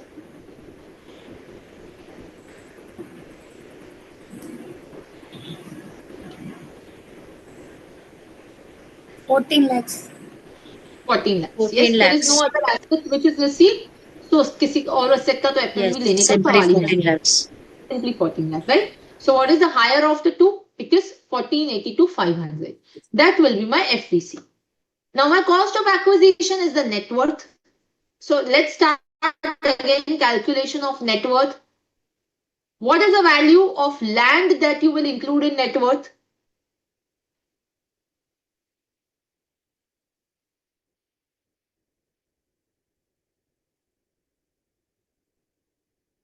No, Siddharth, not 13 lakhs. You have to ignore the revaluation while calculating the net worth. So if you would have read here, I said here any other asset you have to take the book value, right? Values But will be you considered. have to, yes, you have to take the book value. You have to ignore the revaluation. I think here the eraser has gone. So that's why you are not able to see what I had written here. Ignore revaluation. So here 13 minus 5 will be the value of land. Okay. What about machinery?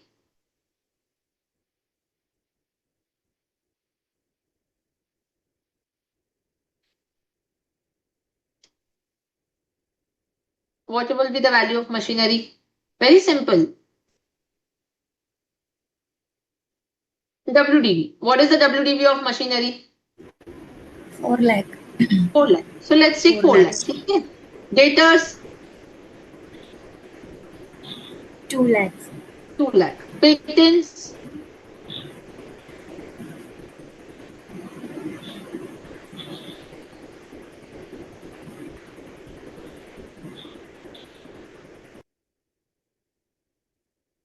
no, not 2.5.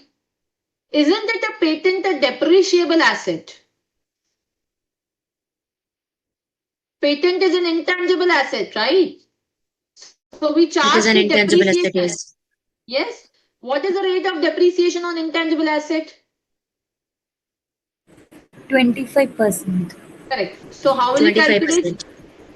Cost 2,50,000, depreciation for FY 22-23, then you will get WDV, then again depreciation for 23-24. So you'll get the WDV as on 1/4/2024. Are we getting it? So this 146.25 which is there, that you will consider for the purposes of net worth. So land, machinery, debtors, patents, less book value of the liabilities, which is your creditors and the bank loan. This will give you net worth. So 1482,500 minus 1173,125 will give you the capital gain. You will also deduct the expenses on sale. Now, whether this is long term or short term, unit was started in 2005-6. So obviously it's more than 36 months.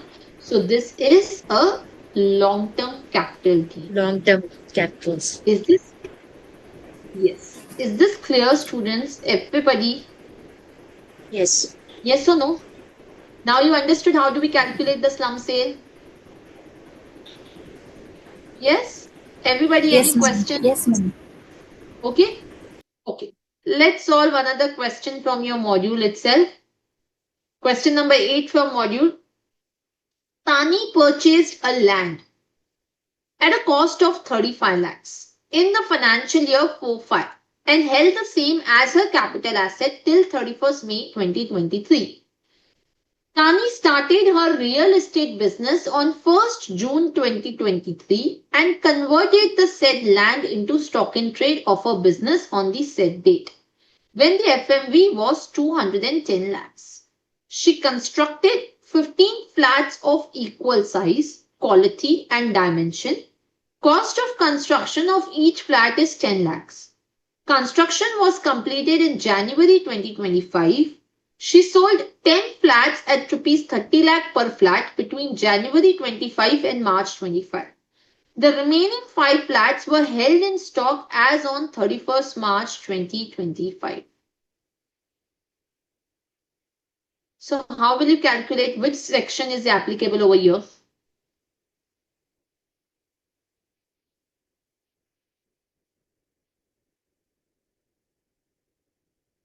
Yes.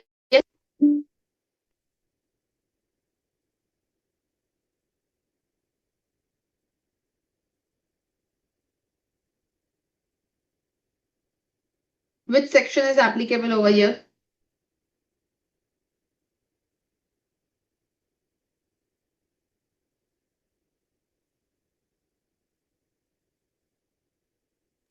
Forty-five subsection 2. 45-2? Yes. So how will we start? In which year you will create the tax liability?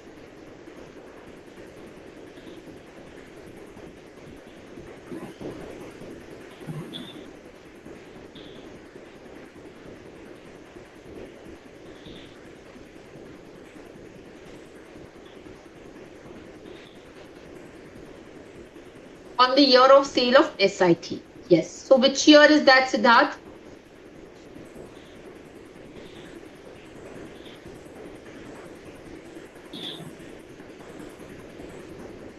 Which is the year?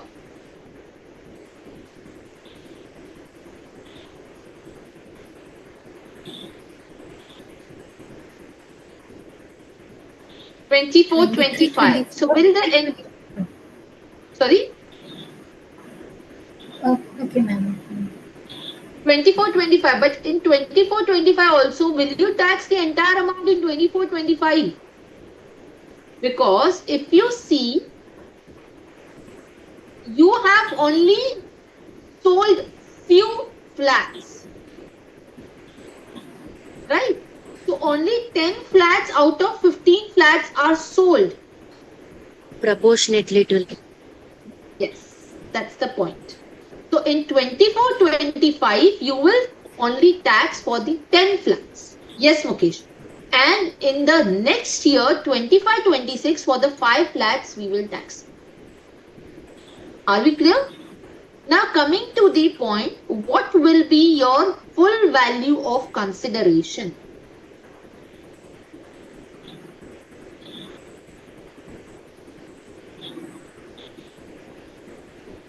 What will be my FVC for the purpose of capital gain?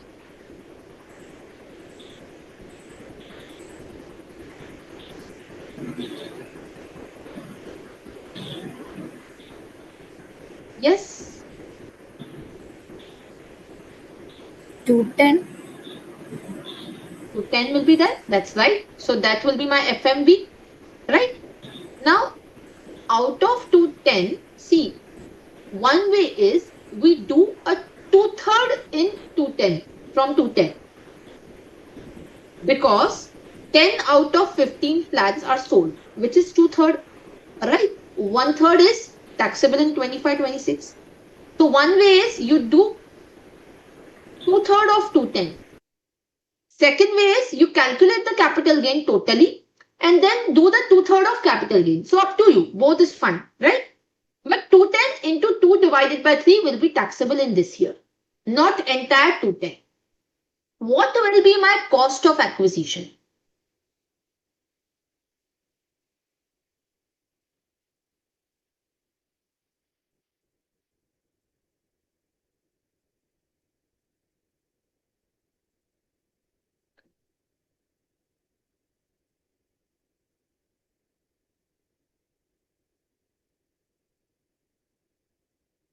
Yes, what will be my cost? So here you are given the CII also.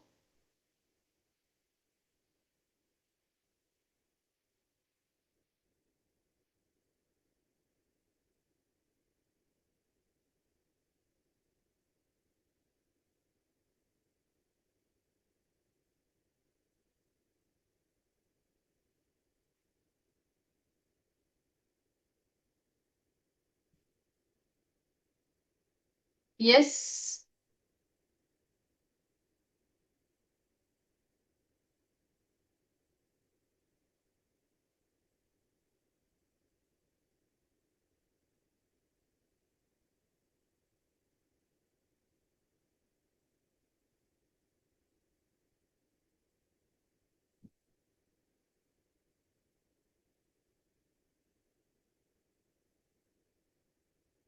What will be the cost? Can I show CII? Yes, of course I can show the CII. One second. Is it visible now?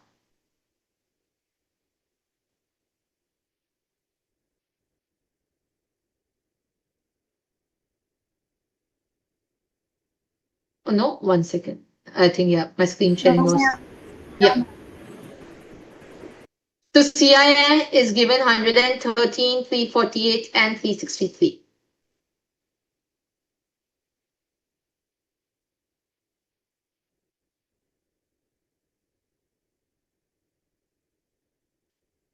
But will CII be applicable, students? My question is that to you.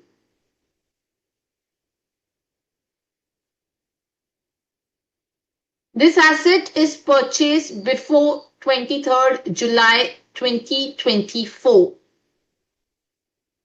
Whether CII is applicable? No, Siddharth? It will be, right? Because she is an individual who is a resident. We are assuming she is a resident, right? And see, the transfer took place in the year 2023. Yes, right, Siddharth. So the transfer date is 23rd June 2023. The capital gain which is there is what does section 45 says with respect to this? That is more important. See, when you see section 45.2, 45.2 doesn't say that it will be transfer in that year, in the year in which stock and trade is sold. 45.2 is telling you that in case the stock capital asset is converted into stock and trade, the income or the profits arising from the transfer shall be chargeable to income tax in the year in which stock in trade is sold. It doesn't say that the profit and gains from the transfer of the capital asset shall be deemed to be transfer, or the capital asset shall be deemed to be the transfer in the year in which stock in trade is sold. It doesn't say like that. So 45.2 is just changing the year of chargeability to the year in which stock in trade is getting sold. And if you go to 1.1, the option or section 48 which is there, which says that indexation will no more be available. So 48 which is there, it says indexation or the second proviso to section 48 will not be available provided the long-term capital gain arises from the transfer which takes place after 23rd July 2024. Are we getting it? Where the transfer takes place from the transfer of a capital asset, long-term capital asset, after 23rd July 2024, in that particular case, the indexation will not be applicable. So here, this transfer has happened in 2023. So here, indexation will, yes, will still be applicable even if the chargeability of capital gain is in the year 24-25. Are you getting how finer details you have to write in the exam and you have to check? Clear? So we will consider the index cost. Now, what will be the index cost over here?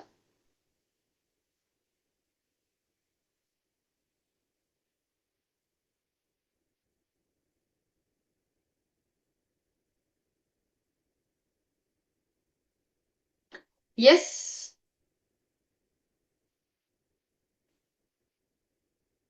You will calculate, yes, 71, 85, 841. So basically, I have to calculate again 2/3. So my cost was what? 35 lakhs. 35 lakhs into 113 divided by 363 into 2/3. Right? This will give me my indexed cost. And therefore, I will calculate the capital gain. Now, what is the, if we go to the answer, let's see what is the total answer coming.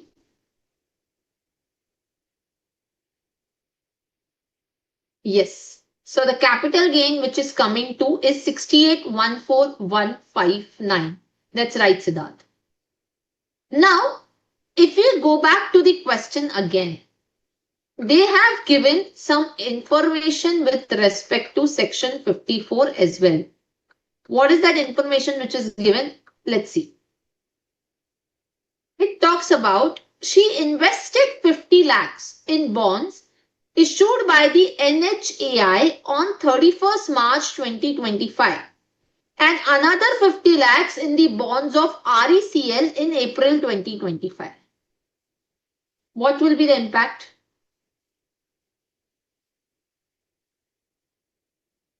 Will you get the deduction under 54 EC or exemption under 54 EC? Because for the purposes of 54 EC, if you know that you have to deposit the amount in these bonds within the period of 6 months from the date of transfer, right? Now the date of transfer is 2023 because indexation ke liye to you are saying my date of transfer is 2023, right? So 6 months from that has already lapsed. Will you get 54 EC?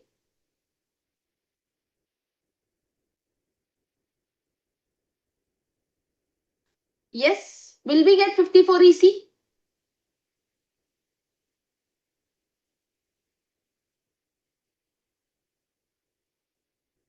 Yes.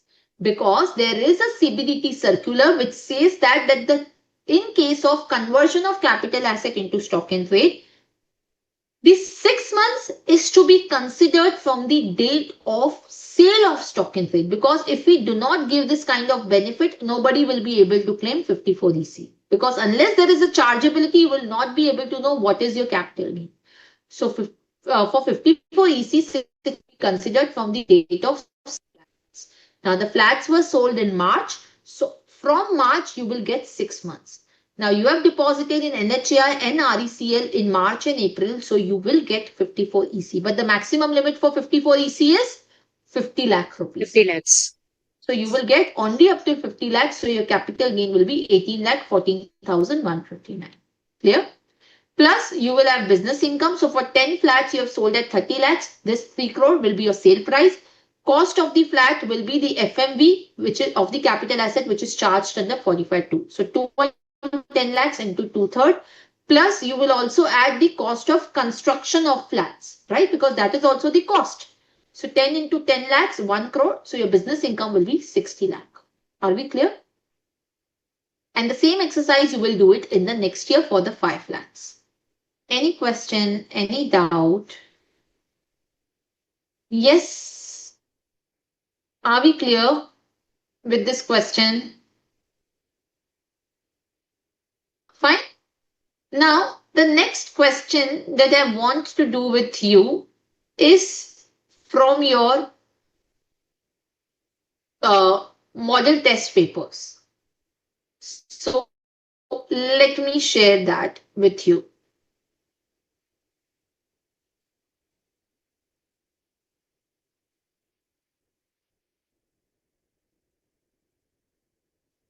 The question number C that you can see on the screen. Mr. Sarthak is a resident in India aged 58 years. He had an impressive investment portfolio in various mutual funds. He redeemed his entire mutual fund investment portfolio and bought a villa in Gurugram for 2 crores to spend the rest of his life there. The details of the mutual fund are as under. So they have given 4 mutual funds: date of investment, date of redemption, amount invested, and amount redeemed. The rated at 1 and 2 have invested 30% of their proceeds in equity shares of domestic company and the balance in the debt fund. The funds stated at 3 and 4 have invested 70% of their proceeds in equity shares of domestic company. The investment pattern of the funds remained unchanged over all the years. STT is paid at the time of acquisition and redemption of mutual fund wherever applicable. You are required to compute the capital gains and the CII is given to you. Now, before you start solving a question, this question, let me explain you one provision not yet covered, which is section 50AA. Let us touch upon that.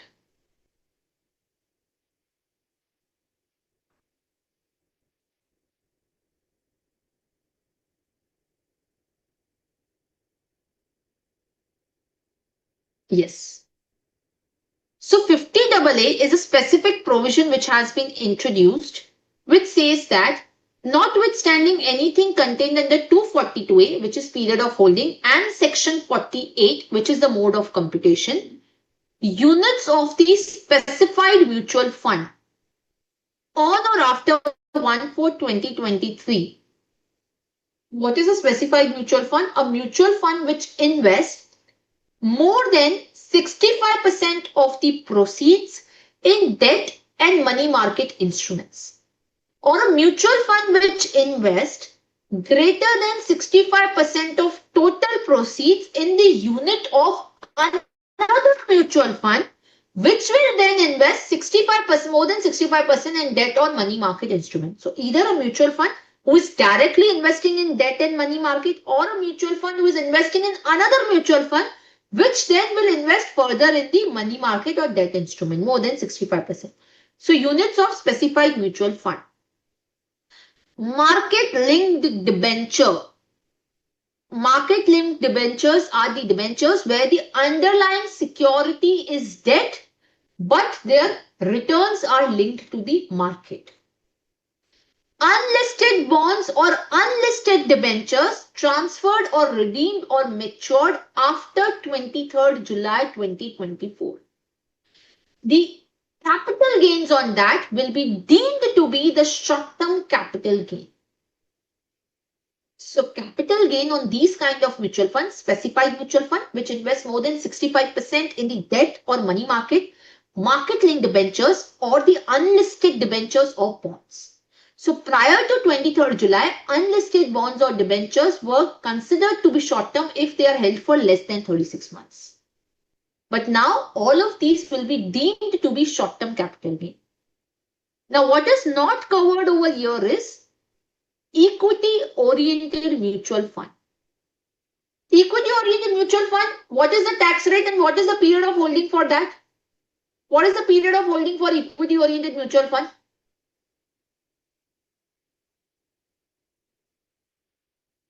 Yes, 12 months. Right? Which section covers the tax? Short-term 111A, long-term 112A. Yes. Now, what are equity-oriented mutual fund? Which invest more than 65% of their proceeds in listed equity share.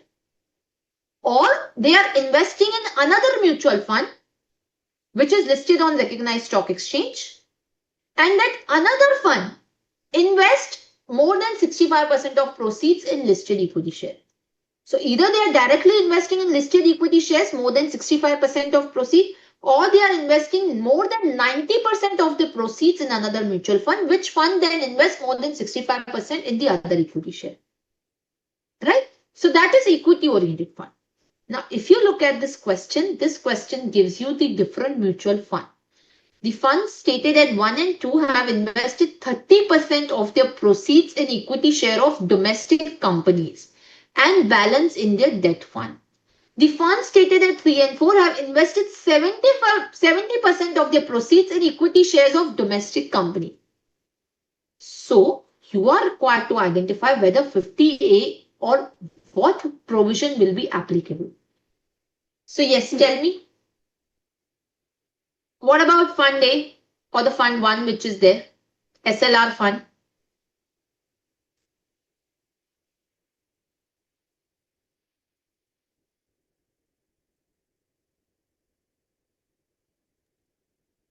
Section 50 AA will apply. Whether Section 50 AA will apply? Yes. Yes or no? Some are saying no. What is the investment required? So they are saying they have invested 30% in equity shares, meaning 70% in debt funds. So whether it is a specified fund or not, whether it is a specified fund or not,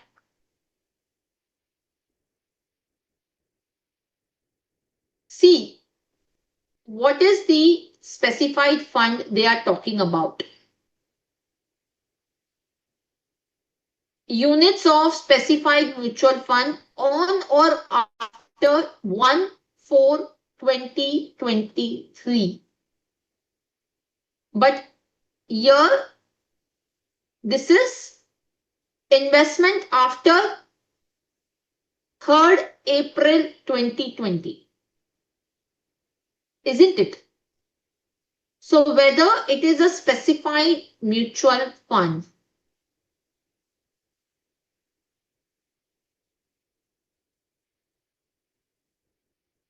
it is or it is not. Think about it.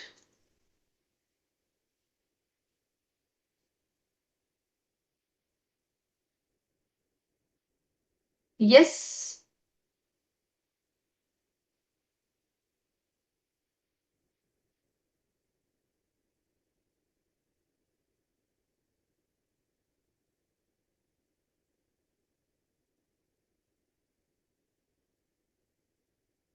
Yes, please tell me what it is.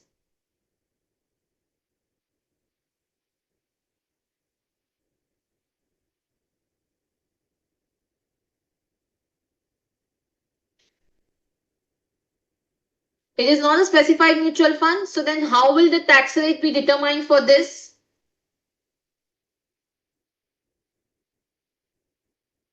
Yes? How will you compute the tax rate?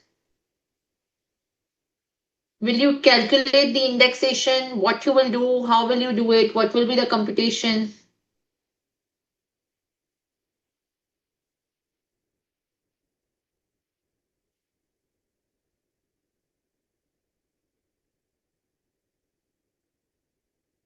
Yes, faster.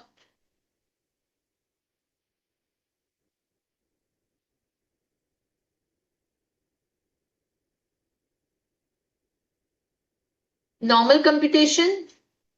See, understand one thing. Now, this provision which is there, right? This is applicable, as I said, after 1/4 or the mutual funds which are purchased after 1/4/2024. Right? This is done much before that. Or sorry, 1/4/2023. Now, if that be the case, so before that, what was the provision? Because this amendment was included through the Finance Act 2024. So what will be the amendment or what was before the amendment? So let us that thing. So before that, the provision was that the specified mutual fund is where not more than 35% of the proceeds are invested in equity shares of domestic company. Are you getting it? So this is after the Finance Act amendment which has been made. Which this is sorry on or after 1/4/2026, not 2023. One second.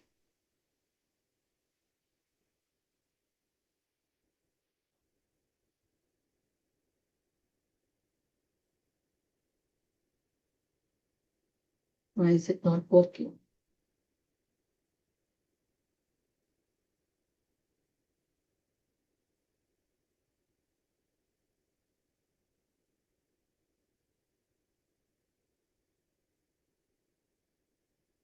One second. Huh?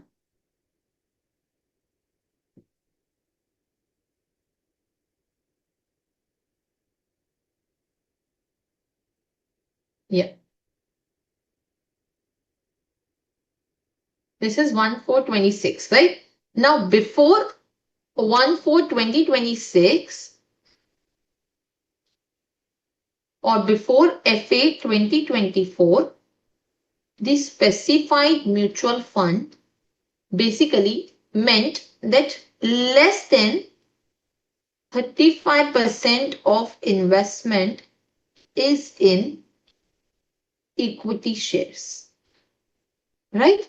So this was before FA 2024 was there, right? So we will apply that definition to it.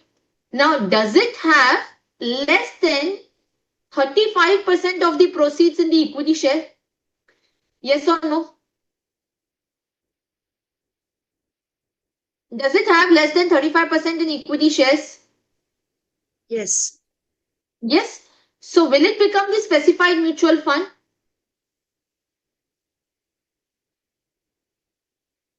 Yes. It will become the specified mutual fund, isn't Yes, it? it will become. It will become. So now how will you compute the capital gain for this? Whether you will give the indexation or not, you will compute the capital gain in the normal way. See, capital gain computation doesn't change. What it changes is the period of holding. In case of 50AA, only your period of holding changes. And it will be deemed to be the short-term capital gain. So in a way, your capital gain computation remains. Right? So if that be the case, then how will you compute your capital gain over here?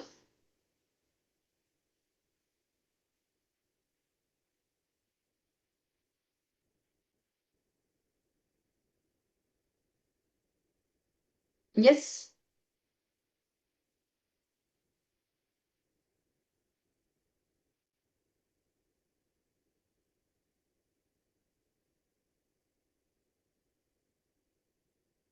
Yes, please, faster.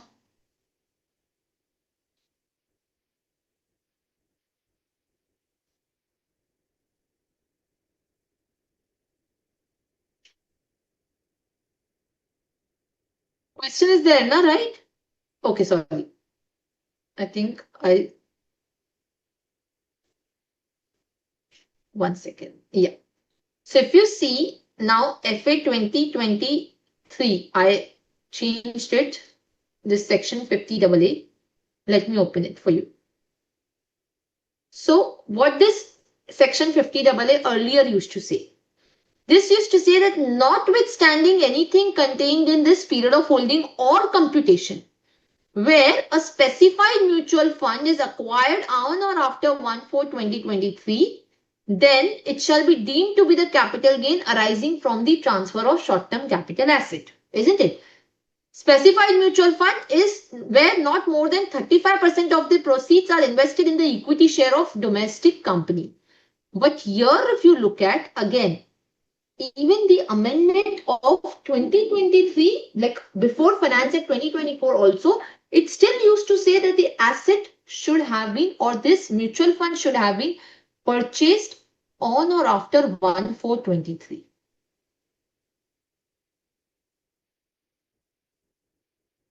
Right?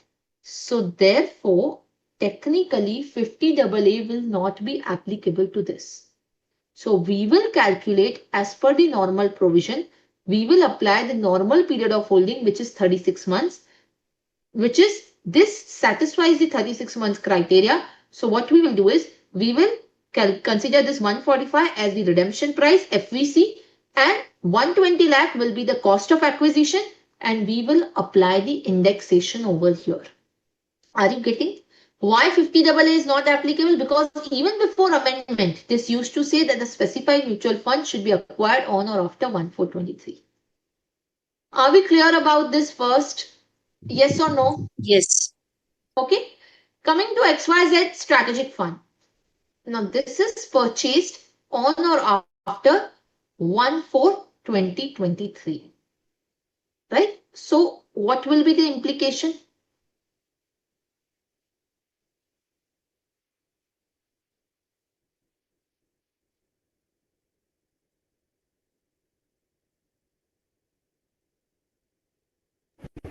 As per 50AA.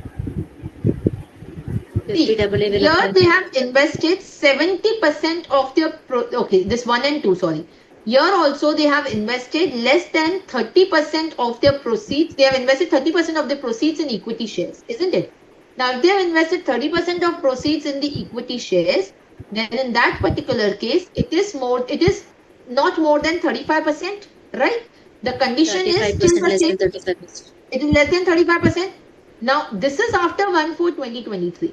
So, therefore, here it will be deemed to be the short-term capital gain. Are we getting this? So, if I show Yes.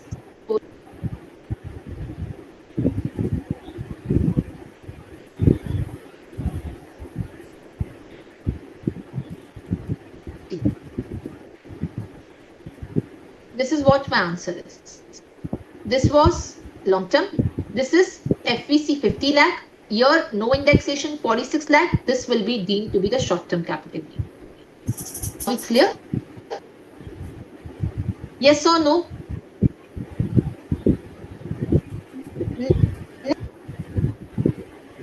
MNO mid-cap fund.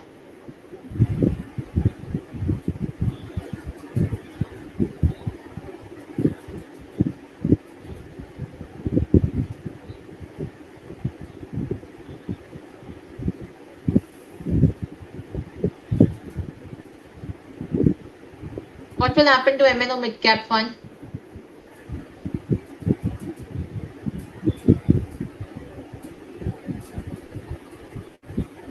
Ma'am, can you please show the slide answer part once again? Sorry, what should I show? Okay, this Slide. one. Yeah. Yeah.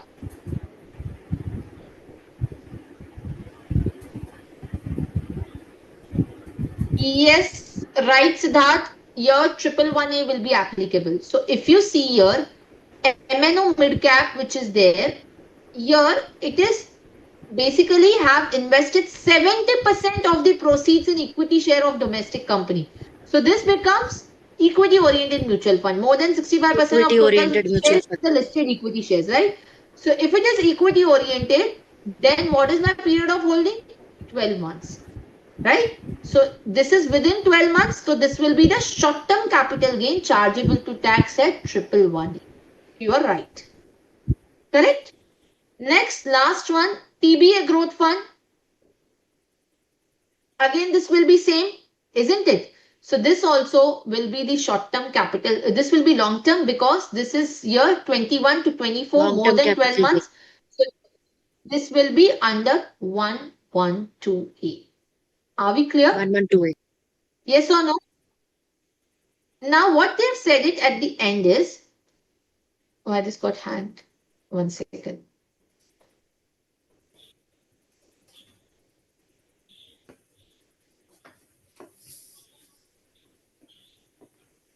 I think there's some problem. 1 second.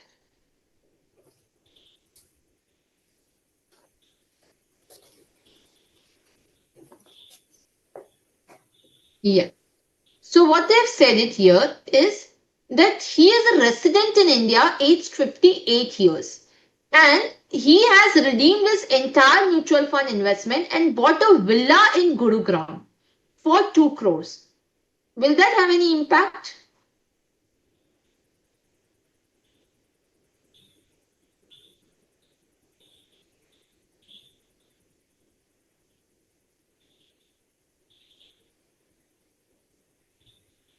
Yes.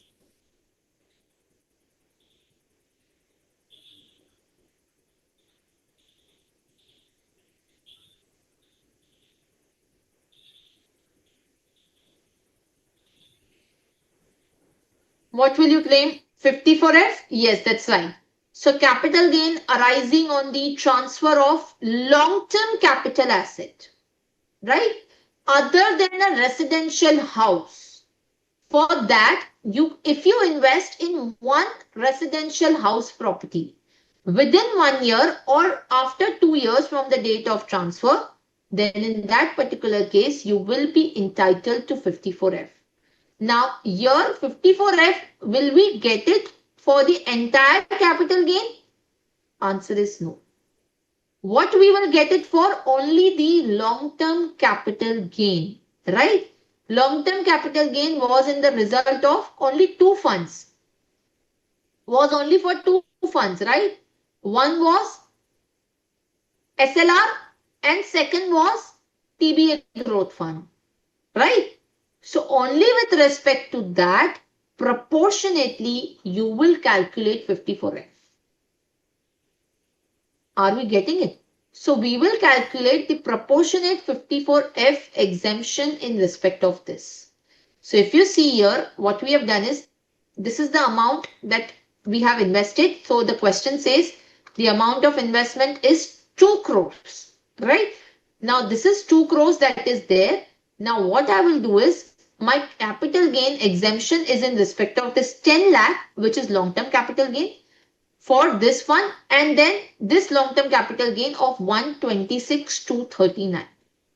So for these two funds, we will consider the capital gain. Are we clear? Any questions, any doubt? Yes?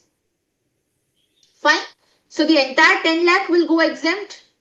First of all, with respect to the TBA growth fund, from the balance, you will consider for the purpose of the SLR.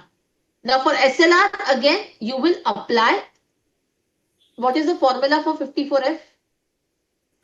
Yes, what is the formula for 54F? How do you calculate the 54F?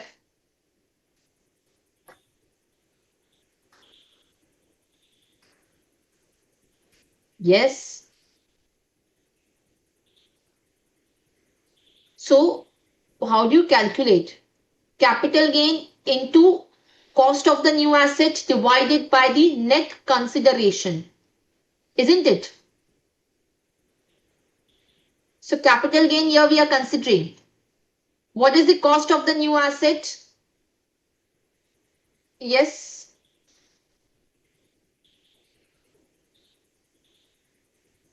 crores investment is made. Yes, 2 crores investment is made and divided by the net sale consideration. Now, net sale consideration, you will do it with respect to each and every asset that you have, right? So, that is how you will arrive at the value for respect of the 54F. Clear? Any questions, any doubt? Yes or no? Are we clear about this question? Yes or no, students? Is this question clear to everybody? Fine? Yes, Okay. ma'am. Yes, ma'am. Okay. So let us now proceed towards then the next question. The last one that we are going to do. Again, from your case scenario booklet itself, we will take a question. Let me just open up that question. This is question number or the case scenario 2 from the model test paper, not case scenario booklet, your model test paper. One second.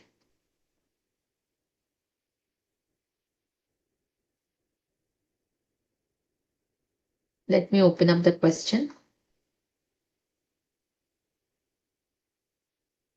Yep. Madhav, a non-resident Indian aged 45 years, for earned by him during the previous year 24-25. STCG on the sale of equity shares of PQ and Indian company 2 lakh. These shares were purchased in convertible foreign exchange on 1/6/2024 and sold on 31st January 2025.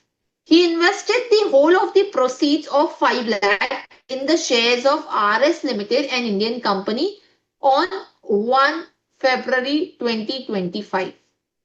Yes, it's of latest MTP. So what is the question they are asking? What is the tax liability of Madhav for the AY 25-26 under the provisions of Chapter 12A? Now see, for this purpose, you need to know what is Chapter 12A. So let me take you to the Chapter 12A, which is there of the Income Tax Act. We'll do it from the Act itself. So if you see the Chapter 12, which is there, it is specifically for the non-resident Indian. See, special provisions relating to the certain income of the non-resident.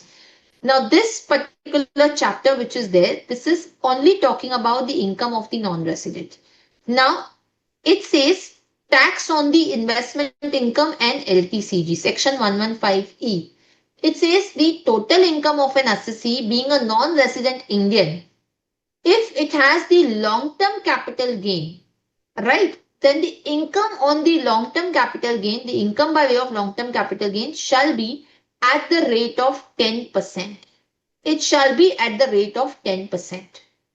And here there is no restriction that you can't claim first proviso to 48, which is the foreign exchange fluctuation. And what are the specified assets? So the specified assets that they are talking about is the shares in Indian company, debentures, deposits, security, which are basically purchased in the foreign exchange asset. So which is basically a foreign exchange asset.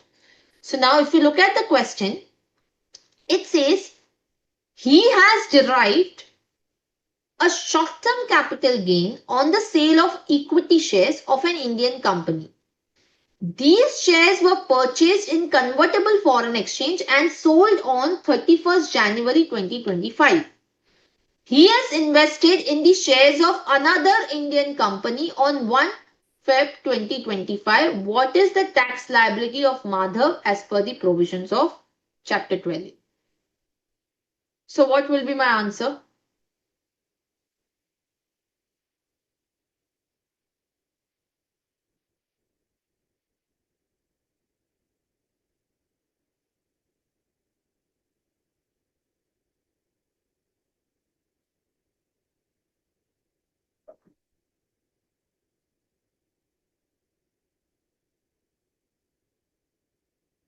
Yes.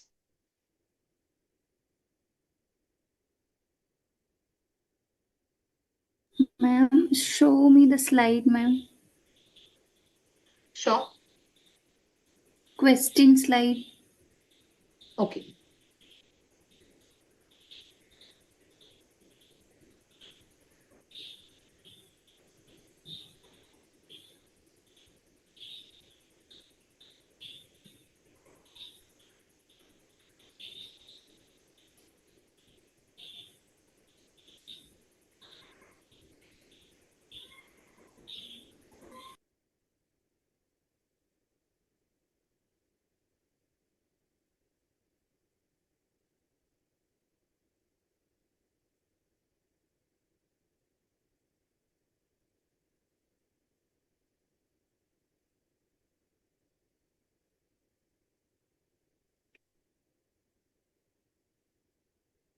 Yes.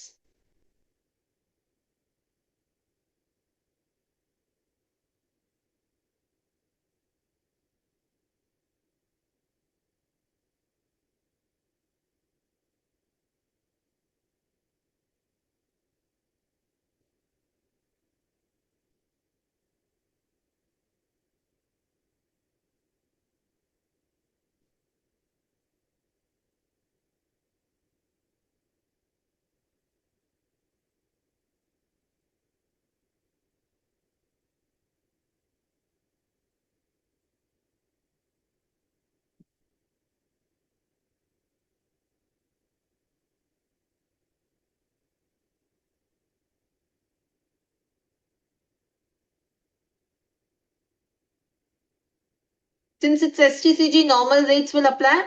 Yes, whether we'll apply 112A or normal. So what is the tax liability that you're getting?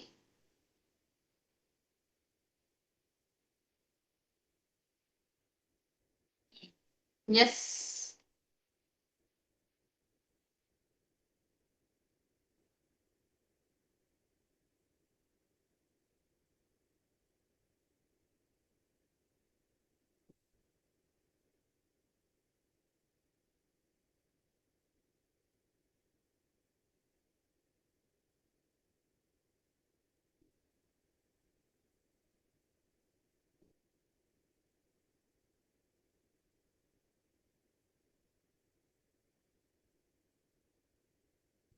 Yes, please.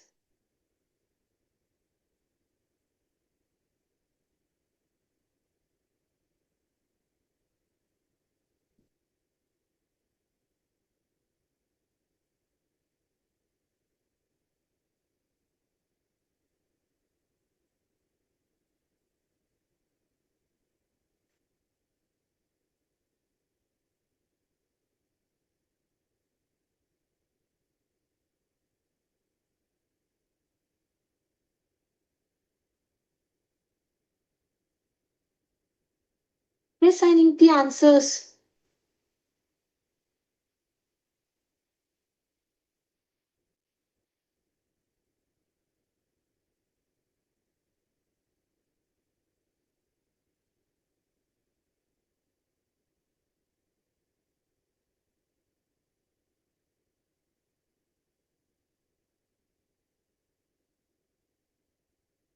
Nobody's giving me an answer. Do you want to solve and come for the next class this question? Yes?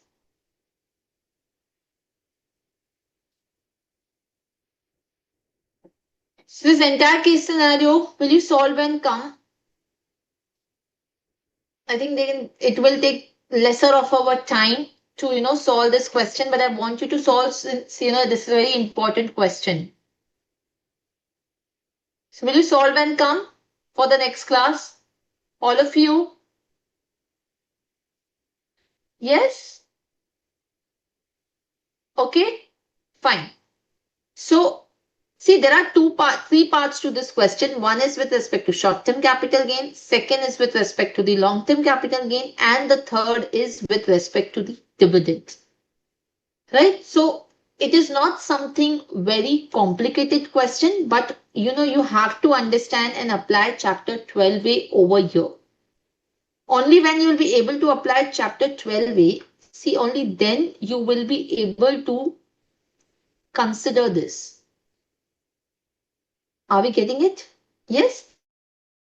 question and then we will see this answers in the next class. Fine. Now, what we have to start with is basically we need to start with something called as income from other sources held. Right? So let's start with section 56. We'll just quickly touch upon balance. We'll do it in the next class. Again, in 56, you have something called as general charge and the specific charge. So general charge says income of every kind not excluded from total income, not chargeable to any other head of income shall be chargeable under the head income from other sources. Right?